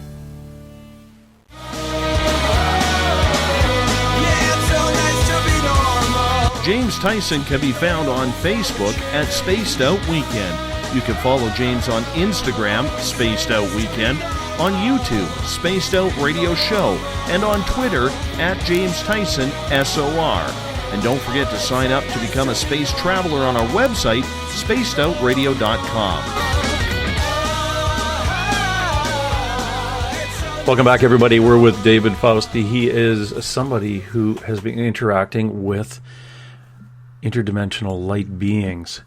And we've just been going through his interesting, beyond interesting, number of days in October, end of October, and into November 2015, which happens to be, coincidentally, for us paranormal crazies, that's the time the veil thins traditionally on the planet, and that's that time in 2012 where it thinned and never thickened up again. So, this is all happening when we have that split, that interesting little dip where things can come through a little bit more. Derrick, and I was talking to Derrick off air just now, because I can actually see him via Skype on a video, and I've been watching him speak and tell this story right off the top of his head, and he pulls his memories off. He looks up to the right, so he's pulling them off the right side of his head. And I asked him if he ever, without him knowing what I was doing, I said, "Hey, did you have a doorbell when you were a kid? And do you remember that?" And he looked up on the right-hand side, is where he's picking his memory out of the file cabinets on the right side of the brain. His artistic side would be his left side. You only access your left side when you're creating. So if he was fibbing to us about what he's talking about, he would have been looking up to the left and building these stories, but he's pulling them out of the memory, the file cabinet side of his brain. So as a peace officer trained in that type of interview, I can tell you that he's not making this stuff up. This isn't something that he's creating as he's speaking. This is all completely from his direct memory of the incident. Again, we're with David Faust. David, nice to have you back. And I'm not going to trick you anymore with making you tell me about your doorbells and things like that. But so when we left, David, I was going through his YouTube pictures of these things he's been photographing, and you can look him up at Derrick's Light Friends. That's Derrick with 2 R's. Derrick's Light Friends, Light L-I-G-H-T, and you can open that up on the back of your computer while we're talking to Derrick. Derrick, just a real quick thing. I got a question in from the podcast chat room here. Is what the extent of your interaction with these beings, and can you connect with them at will, and what information was accessed? Now, we have covered all this, but this is we've got some people tuning in from the East Coast, and my Lord, they're up late. So Lisa was asking that, and it's, we have. I'll let you do it. You can probably knock that off pretty quick. Again, I'll just break it down. What is the extent of your interaction? Is it dropped off since 2015?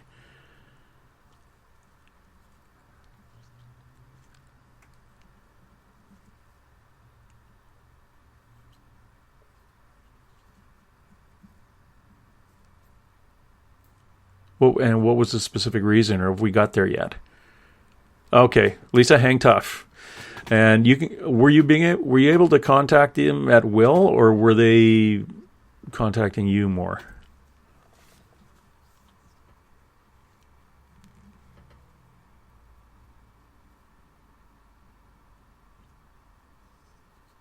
Yeah.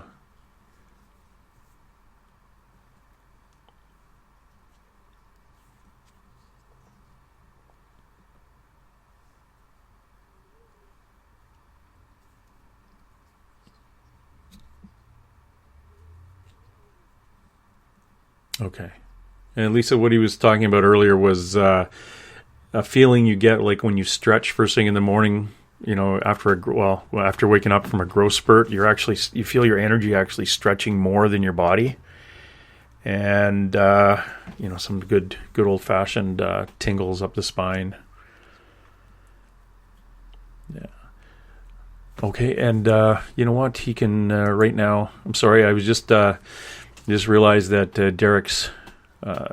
Derrick was muted. So sorry about that, guys. The Derrick was just saying. Well, I was repeating what he was saying. So he, the extent of his interaction with these beings has been sporadic since 2015, and that it is basically they came to him back then. October, November 2015, and for a specific purpose, and we just haven't got to that yet. Mm-hmm. So we'll move on, and eventually we'll get to that part. Mm-hmm. Definitely. So we'll kind of piggyback off of when a little story. I don't have any pictures of this. This is just something that was for me. One of the instances that are just for me. Piggybacks on when they were controlling the meteors. So I remember there was one night where things were kind of coming to an end, and the reason why they come to an end most nights is because there is way too much. There's too many jets in the air. There's too many airplanes. There's too many others looking into our stuff, and they don't really want them to kind of horn in on our thing, so they cut it for a night, and I can kind of feel when that happens. But at this night, it was kind of towards the end, and I was walking to my house, and before I got to my house, I just got the feeling to turn around, and I looked on the mountainside, and that's when I saw all of them. And I've never seen up until that point, I had never seen all of them together. It was kind of like, 2 here, 3 here, but never really more than 3 at a time, maybe 3 or 4. But all of a sudden, they started to form up in a particular formation on the side of the mountain. It was I did forget. There's red ones that show up, and then there's gold ones, and then a brand new white one had shown up. And this I felt was like the top person of this whole group that was there. So I feel that I went through all of the interview process and everything was good, and this was like the person who needed to see me at the end. I don't know how else to explain it. Yeah, kind of like they were all making sure that you weren't nuts before they brought the boss in. Exactly. So, yeah. Exactly. Yes. So they were bringing them all in, and then the white one showed up. And so now we'll go back to where I was. So when they were all forming up on the side of the mountain, they were doing it in like kind of like an upside down pyramid almost. And there was 2 white ones on the bottom. There was probably 3 gold ones right above that, and anywhere from 4 to 6 red ones. And the reason I'm not exactly sure on the red ones is because one could have been like a house or a lighthouse, or a house from a light, or something like that. So when they all formed up like that, then they sent a meteor super close down through this thick grouping of clouds and behind the hillside in back of them. So this meteor just threw this huge illuminating light on the mountainside, and it just highlighted these guys for me. So that's how I got to see that there's a group of these things that are there. And they use the meteor for this? Yes, they use the meteor. So they use the meteor to alert me to added surveillance that I wasn't aware of, and then they use the meteor to highlight themselves too. Like, hey, we're over here, hey, we're over here. And this was just the most pronounced one that they did. Just to clarify, when you say added surveillance, that's surveillance by them? No, not them. I don't know. I don't exactly know like a term for it. Dark space program. Black ops. I'm not. Human initiated surveillance. Yes. Okay. Yes. Got it. Yes. Human initiated surveillance. So I don't know who they are, so I don't really know a term. So I say them. Yeah. Mostly, because I don't want to validate them. So all that is added into what's going on. Let's see. Okay. All right, so we'll move on to day 14. So day 14, this one's pretty big. Day 14 and day 15 is kind of the crux of it. So day 14, they started. They started showing up a little bit earlier in the day.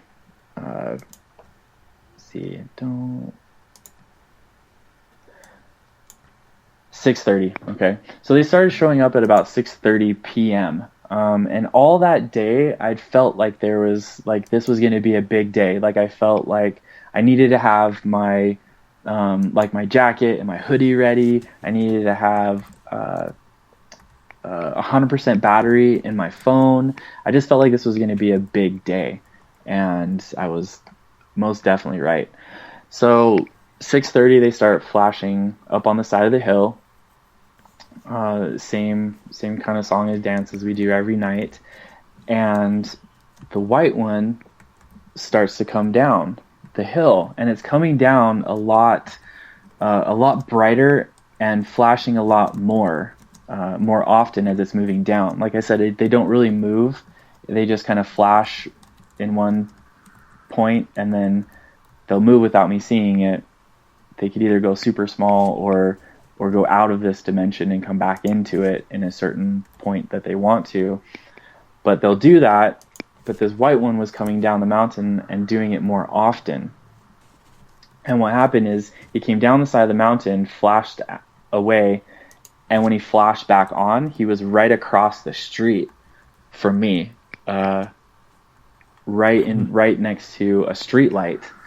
And I have pictures of this too, of him coming down the mountainside, and on my YouTube channel you can see the white light that's next to a street light. Anyway, so he kind of crossed over that street light and came out of the street light, and I got kind of multiple picture frames of him coming out of the street light and a video. And once I got that, he disappeared. Well, I'm looking east during all of this. Oh no, I'm sorry. I'm looking west during all of this, and I turn around to now face east. And as I'm walking back to my house, I see the red ones across the street now in a totally different area, and I know what this means, right? These red ones are scouting something out. So I'm kind of thinking that my earlier thoughts of this being an important night are coming true, because they're scouting out a new area. So I look over in that area, and not too long after I see those red ones, I see the white one, two gold ones, a red one, and a green one now all start flashing me. And they're coming from pretty much the same point. So they're not like scattered around or anything. It's kind of like a single point, and multiple colors and flashes are coming from that one, but I know that they're different beings. It's not just one thing flashing like a rainbow multitude of colors. So I'm understanding that this is important. So I start walking over in that direction, and they start moving a little bit. This is another instance where I'm catching a little bit of movement, but not clear movement, but just a movement bringing me over into another direction, another area. So once I get kind of over into that area, I get the feeling that I need to start taking pictures of this one grouping of lights. Now I don't quite know what this grouping of lights is. One of them is a house. Lights from a house. So I know that's pretty obvious. But there's all these other lights around there, and I don't exactly know what they are. But everything's happening so fast. Like, I'm taking pictures, and they're calling me over this way and this way. So I'm taking these pictures. I'm not really looking at what I'm getting yet, because it's happening so fast. I don't have the time to look at these individually. So I just kind of take all these pictures in that area. And then of course the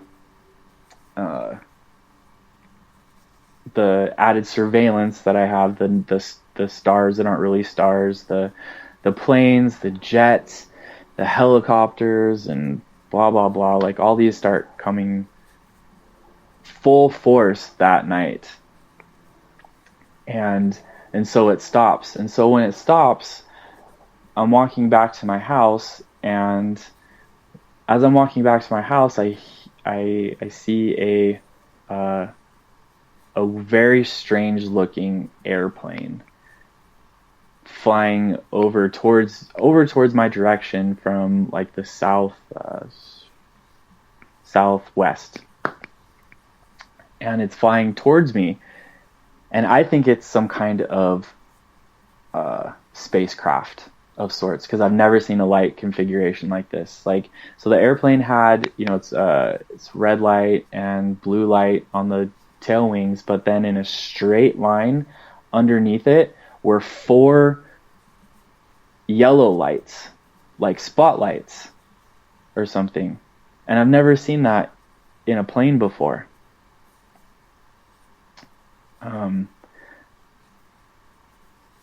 Yeah, so it's flying in, and let's see. It's flying in and it's coming right towards me, and I think it's coming straight at me, because it's just right on my line of sight, and it's descending down closer and closer, and I can hear the plane now, and it's a very like thick, throaty, very thick propeller or jet? Engine. Yeah, no, they were propellers. It was a dual propeller plane, and it like came down and made like this big swoop right over my house, and then landed at the little airport that's in the town I'm in, the little Heber Airport. But this plane is huge. Like, it's not. It seems very out of place. And also, I got the feeling to record this thing too. I don't record planes. I don't record any of that stuff. But I got the feeling to record this, and I'm glad I did. So that kind of concluded the day 14. I can go over some of the pictures I took that night. Yes. Okay, cool. Yeah. All right, so the pictures that I took. So what happened was the pictures from across the street that I didn't really know what I was getting that were around the house. What happened was there was a yellow one, a white one, a red one, and a green one. And they weren't before where they were all kind of coming from one particular light point. They were now separated, so I could see them as their own individual selves. And what I could see is that they were kind of converging onto this light that was coming from this house that looks kind of like a pyramid of sorts. And one of the particular ones is a green one. And as this green one is moving closer towards this central light, you can see this color, like rainbow color blob of sorts right above it, and it moves in the exact position above this green thing as this green thing is moving towards this center light from this house. And what I was able to get when I magnified these pictures is that this rainbow blob thing actually stops and does some kind of turning motion and shows me what it is. And it's an extraterrestrial. I mean, it's you can see a face, you can see a mouth, you can see the dark spot where a nose would be, but it's not there. You can see the eyes, you can see chest muscles, shoulders. You can see all these different attributes to this thing, and it turns, it looks one way, and then in the next picture it's looking right at me. So you can see it again, the same facial features in another picture. This time it's looking straight at me. So there was that one, and then I was able to expand a lot more of the pictures and see that more faces started to show up, and these faces are looking very, very feline. You can see that that particular upper lip that felines have, where it's got the line, split, and then the hair lip. Yeah. Yes, yeah, you can actually see those. And in one of the pictures, you can see a clear feline face, like it's like a 3D coming at you image. So it's not like your normal orb picture, but it's a feline face. You can see the nose, you can see the upper lip, and it even looks like it has an eye patch on.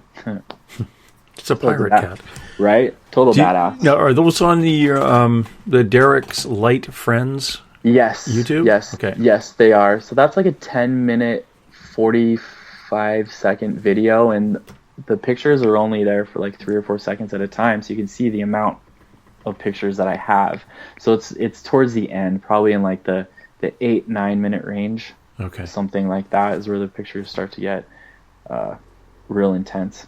Yeah, I redid it, and I'm at the 8 and 9 minute range right now, where it's close ups.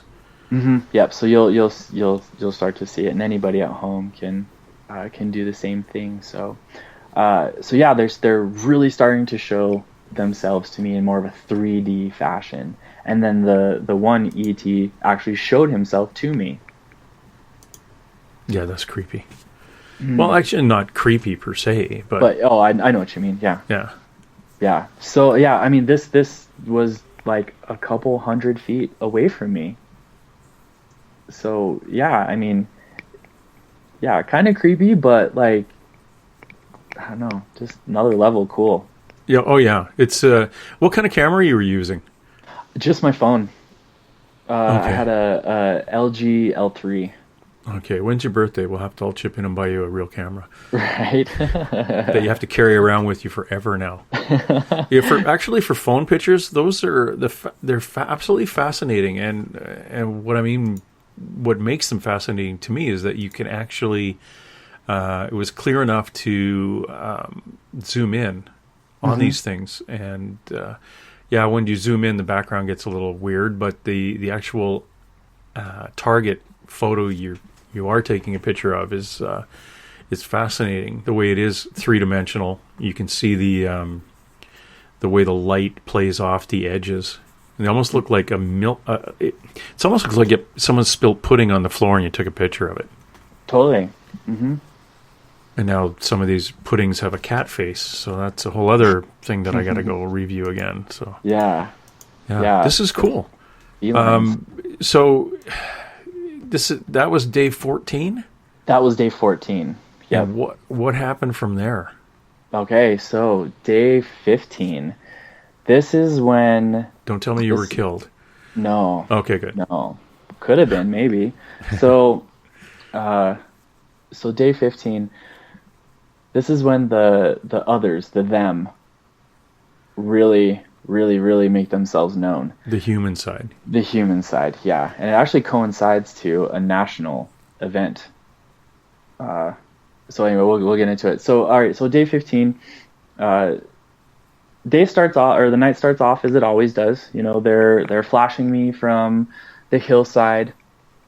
So I get my camera, I take they didn't allow me to get any videos of that one at that particular time, so they just let me get a couple pictures, and then they kind of stopped flashing, and I felt like that was kind of weird. I didn't see them for about 10 minutes. There were no extra airplanes in the air. I was kind of wondering what was excuse me, kind of wondering what was going on. And so I turned, that was to the west, and I turned around to face east, and I walked back over to the same location where just the night before I had all those beings around that one particular light that we were just discussing, and I didn't see anything. So I thought that was strange, and so I turned around and I walk all the way back to the spot I was, where I saw him just a little bit earlier ago, and still nothing. I thought, this is so odd. So I turn back around and start walking towards my house. And now I get to almost to the edge of my backyard, when about 3/4 of a mile to my right-hand side, and again, this is pitch black dark. It's a really cloudy night, so there's no moon. But 3/4 of a mile away, I see a light starting to form, and it looks like if a vehicle with like a single light, not like two headlights, but a single light was like a motorcycle, powerful motorcycle, was coming up over a mountain or over like a hillside, and how that light, you know, kind of slowly progresses and rises up. Does that make sense? Yeah. Okay. So that was happening. And like, if I didn't know the direction I was looking at, or that the sky was cloudy, I would have thought that a full moon was coming up over a hill 3/4 of a mile away from me. It was that like bright and intense. But I couldn't see what was making this light. And associated with this light was this sound. It sounded like a bunch of fire extinguishers were going off at the same time. And so I'm trying to put this together to think, what is this that I'm looking at? Because everything has been a progression up until this point, and I could tell it was a progression. And at this night, I thought that I was going to be taken up for a ride. I thought that everything was progressing to have them show up, make themselves known, and then I'm gone. And so when this is happening, that's kind of running in my head, like, look guys, this is a little extravagant, don't you think? Like, can you just pop up and take me away or something? So, you know, as I'm putting this light thing together and this sound together, the picture's becoming clear that this is some kind of weird fog. This isn't a light source from anything, because nothing's coming over the hillside to create this light. And that sound I'm hearing is something creating this fog. And when I put that kind of in the equation, I saw an indent in this light, this fog that was, let's see how I can explain this. The light was coming up over, and then I heard the sound, and then I realized that it was a fog coming over the hillside that was creating its own illumination. So it was self-illuminating fog, and then what I could tell was that there was an indent in the fog. And what that indent was it was some kind of fully cloaked sphere. I couldn't really see it. I could more so like sense it, that it was there. And because it was such a cloudy night and there were clouds in the background, I could see it kind of indent in the clouds, like it was like the Predator, right? Like the Predator's armor. It was like that, except a big, like 60-foot diameter sphere craft. Okay, that's now creeping me out. Yes, and it's like 3/4 of a mile away. And so what I did is that I did not feel good from this. I immediately got like hide feel, like, you know, you need to hide, you need to make yourself scarce. And so I did that, and I took out my camera and put it in the direction I could not get any. I couldn't get anything to show up, so I just recorded for 11 seconds and then put it away. But then I took a picture of it, and earlier that day I had gotten kind of a push, I don't know why or where from, but to go and download an application that could illuminate completely black pictures. And I don't know where that came from, but I just downloaded it anyway, and that thought came in my head as soon as that thing was doing what it was doing. So I recorded, I took a picture, and went inside my house. And when I looked to see what I got, I could see that my picture showed three lights in a row down in the lower left-hand corner that were not there. So I think what that was some kind of spaceship that was controlling this sphere that housed all of this fog, self-illuminating fog that it was spraying. And I got that on picture. And then on the video, it's completely black, but you can hear in the background that exhaust sound. And then something jumped in front of the camera too, which wasn't in front of me. And when I was able to, later on, when I was able to slow that down and see what it was frame by frame, it's like a block, like a rectangle gold block that jumps across the camera, and in that gold block is two gray aliens. You can see their faces, and in another frame you can see 3 sets of eyes and 2 noses, and they're human looking. It's so strange. So strange. I've not seen a lot of things that I've been exposed to, but that was something new. Now that would be now, are you saying that those would be the ones who were doing surveillance on you? Well, okay, so we'll get to that in just a second. So I'm freaking out about what's going on, right? And I actually walked out into the field where this thing would have like come straight at me, and I didn't feel anything, I didn't see anything, nothing. So I went back inside, and that's when I started to see reports of remember last year, November 7th, when there was that missile test Triton test that was off the coast of California? Yeah, sure. Was. Yep. So what happened was, at that exact same time, was the exact same time as what happened to me. So that happened at 7:01 Pacific time, and it happened to me 7:01 Mountain time. It was a coordinated event. It was a coordinated attack because there were multiple people in Utah who saw these spheres. There were people in Vegas, in, of course, California, but in New Mexico even. All these people said that they saw this thing that was off the coast of California, but I think that was just the scapegoat. That's what they wanted everybody to see in order to attribute these little attacks that they were doing, so that those would go unnoticed, even in the alternative community.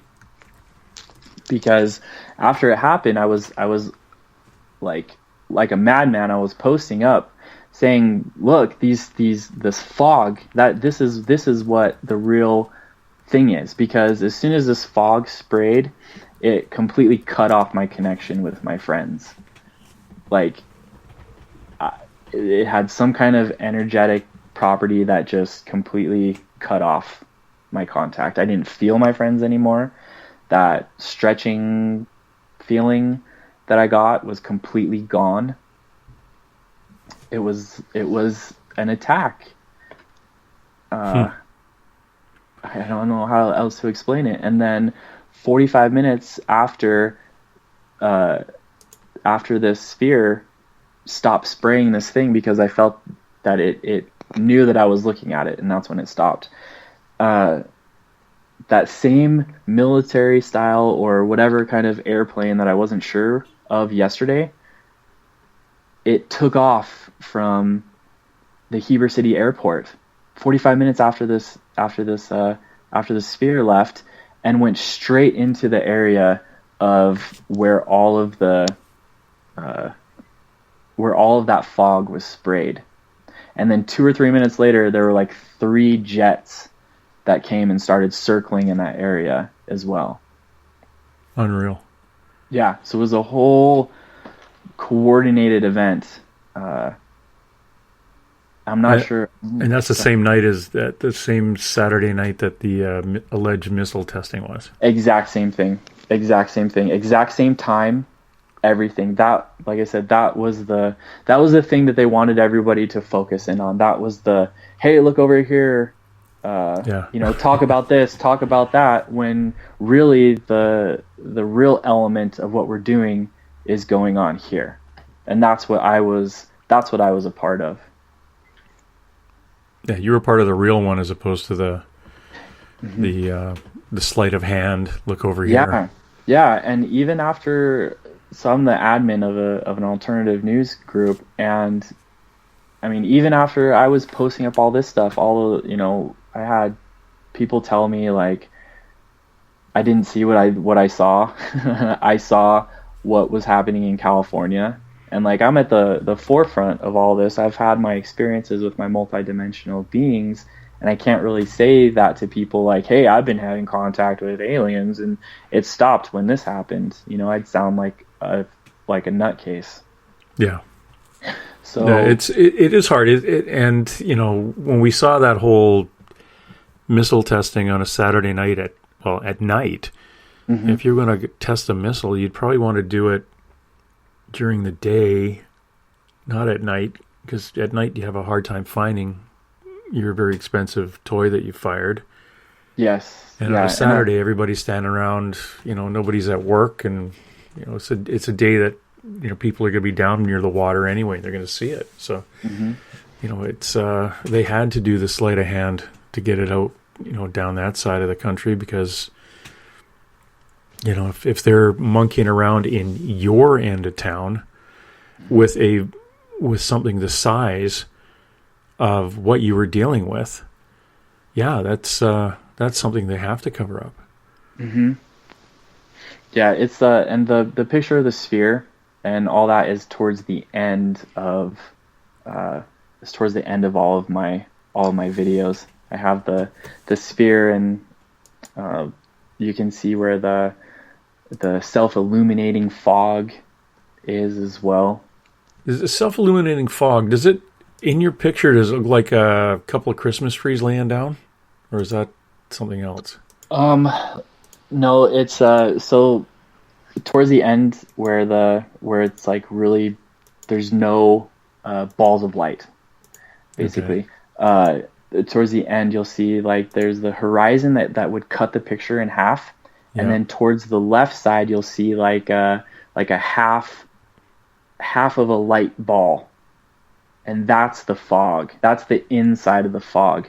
There's still like a whole like shell layer around it that is not self-illuminating itself. Is that one like a picture that's over the house? A little further. Okay, a little further across the house. Yeah. It's you'll see like a staticky picture with like a red. I've outlined where the cloaked sphere is, and then okay, I saw that, the two red circles. Yeah.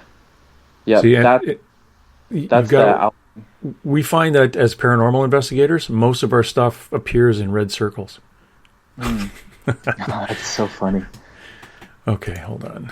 I'm just beaming through Derrick's Light Friends video on YouTube here, and okay, I see one where there's a mountain with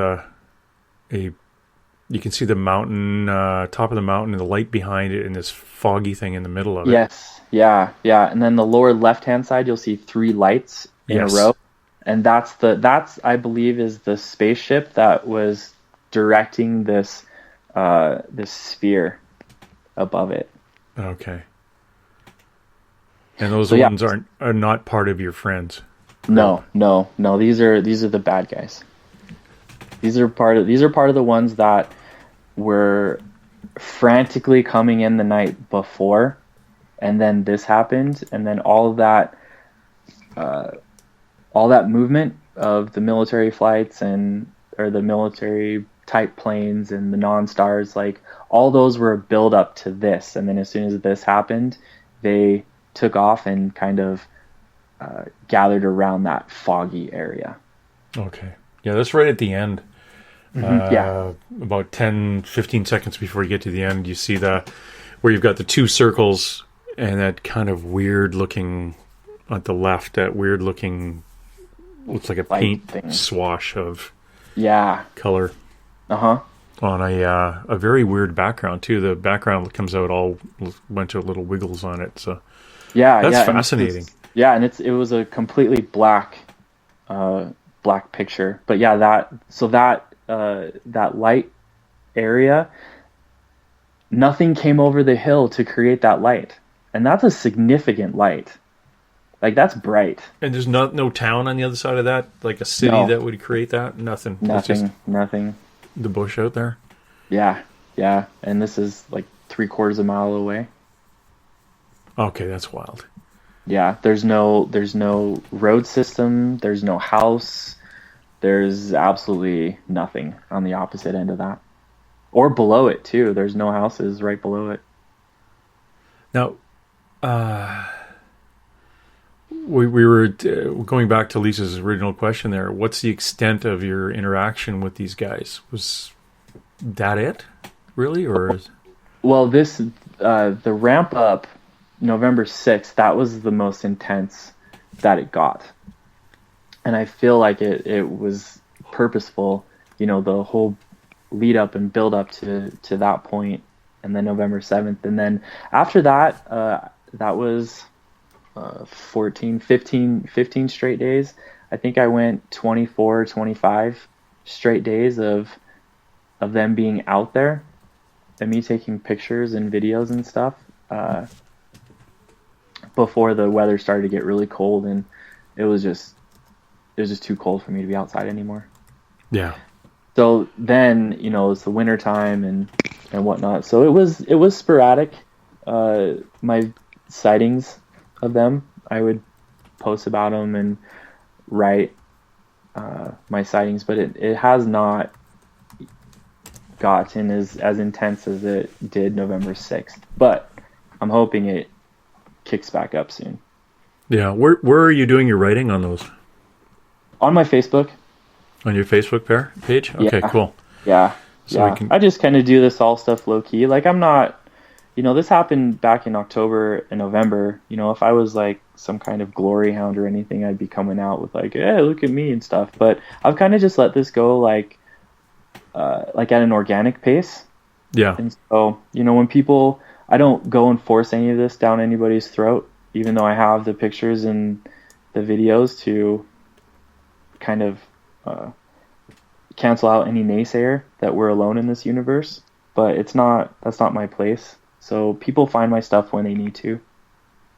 They find yourself when they're supposed, or find your stuff when they're supposed to find it. Yes, sir. When it's time. Yeah. Mm-hmm. Yeah, and it's becoming that time for so many people. Yes. I believe that I'm a way shower with this. I think this is probably going to become definitely more prevalent to more people and stuff. So I think I can help a lot of people with that process too. So I think that's a big thing in this too. The other thing, Derrick, is that you're calm. You've got a pretty decent background. Mm-hmm. Yeah, your energy's through the roof. But that's most likely just why you were a target of this by those coming through anyway. Mm-hmm. But they are identifying people to help break the news. Mm-hmm. And I think you're just one of those people that are supposed to help break the news. Mm-hmm. Yeah. And you'll be guided, or things are just going to happen in your life that'll get you into a position where you can pass on this information. The one thing I'd like to do is take your ball cap and bend the brim on it so it's actually rounded, because it drives me nuts looking at that. But there's a picture of me somewhere on Facebook with a beer can on it going, hey, this is why the brims are flat. You can hold beer on them. But that's just me being old. Hey, I just started wearing the straight bills too, and grew my hair out all in this little time I've picked these guys up too. So see, you're just getting more natural. I got to ask you this: what do you eat meat? I don't. I cut back from eating red meat, and I eat tons and tons and tons of eggs and a little bit of chicken. Okay, what year did you stop doing that? Recently. Okay. It wasn't like a year. Okay, good. Year and a half, something like that. When I go out and do a paranormal investigation, I was told by a very strong psychic lady, the first psychic that I really connected with, Jen Nash, and she said that before you go out, don't eat red meat, because it leaves you more open For some reason, the digesting of the red meat or something blocks your connection with the other side. Totally. Yeah, it probably lowers your vibration and stuff because you're taking. So that's what I always have to remember doing before a paranormal investigation. I've got to like do the salad thing and deal with that. Drink lots of water, but stay away from heavy red meat. That's good advice. Yeah. Hey, so what do you think happens to us when we die? What's your opinion on that? Oh man, we're definitely souls that are eternal. So I think we go to the next plane and figure out what we want to do with our next life. I mean, Detroit. I think I think I answered a call to come here to be someone who could hold a certain frequency, a certain light for this earth. Yeah.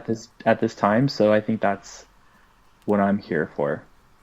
Why do you think you're looking back at your career, your military career, and the things that you learned in the different events that you were in a part of and shown, let's say, you were exposed to? Do you think that helped create a bit of a discipline and a knack for asking those special questions in your head when you do see something? Mm-hmm. Absolutely. Yeah.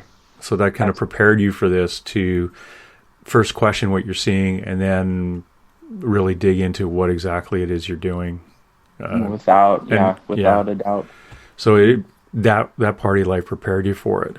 And this part of your life is keeping you healthy. Yes. Yeah, which is awesome.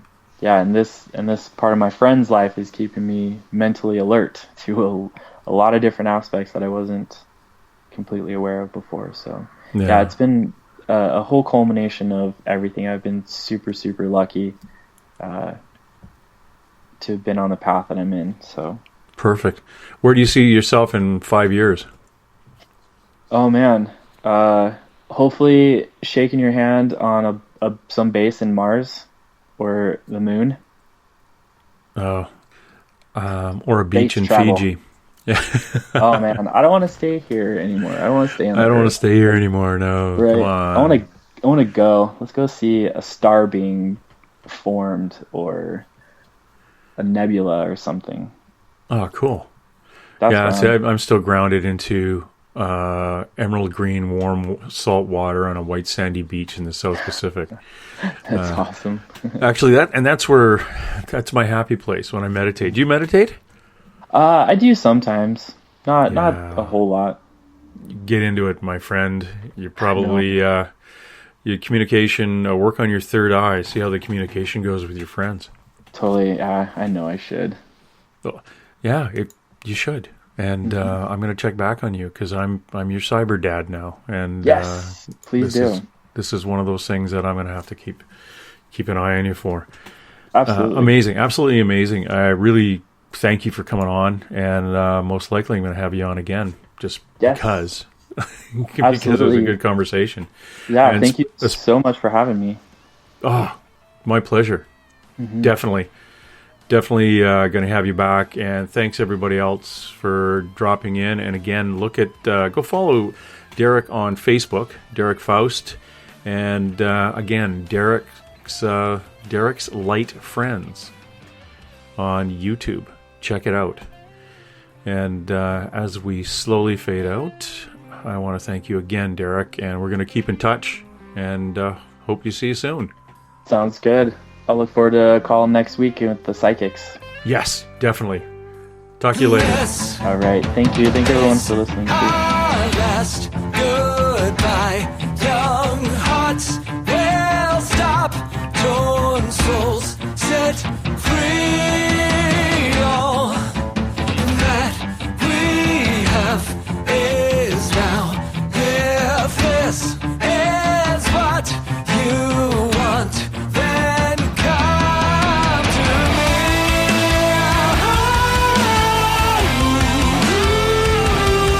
All right, that's it. Let's roll. And hey! Let's be careful out there. over the snow, what are those voices? They sing as they go, what are those voices? Look up for the mountain, because somebody hide, somebody better hide on through the hail, like a pack of angry wolves on the trail. We are after you, dead or alive. We are out to get you, dead or alive. And forget your soul. If you're the one, better run away. Son, you are done. Throw your gun away. Here come the Mounties to get the man they're after now. Run through the hail like a pack of angry wolves on the trail. Dead or alive, we are out to get you, dead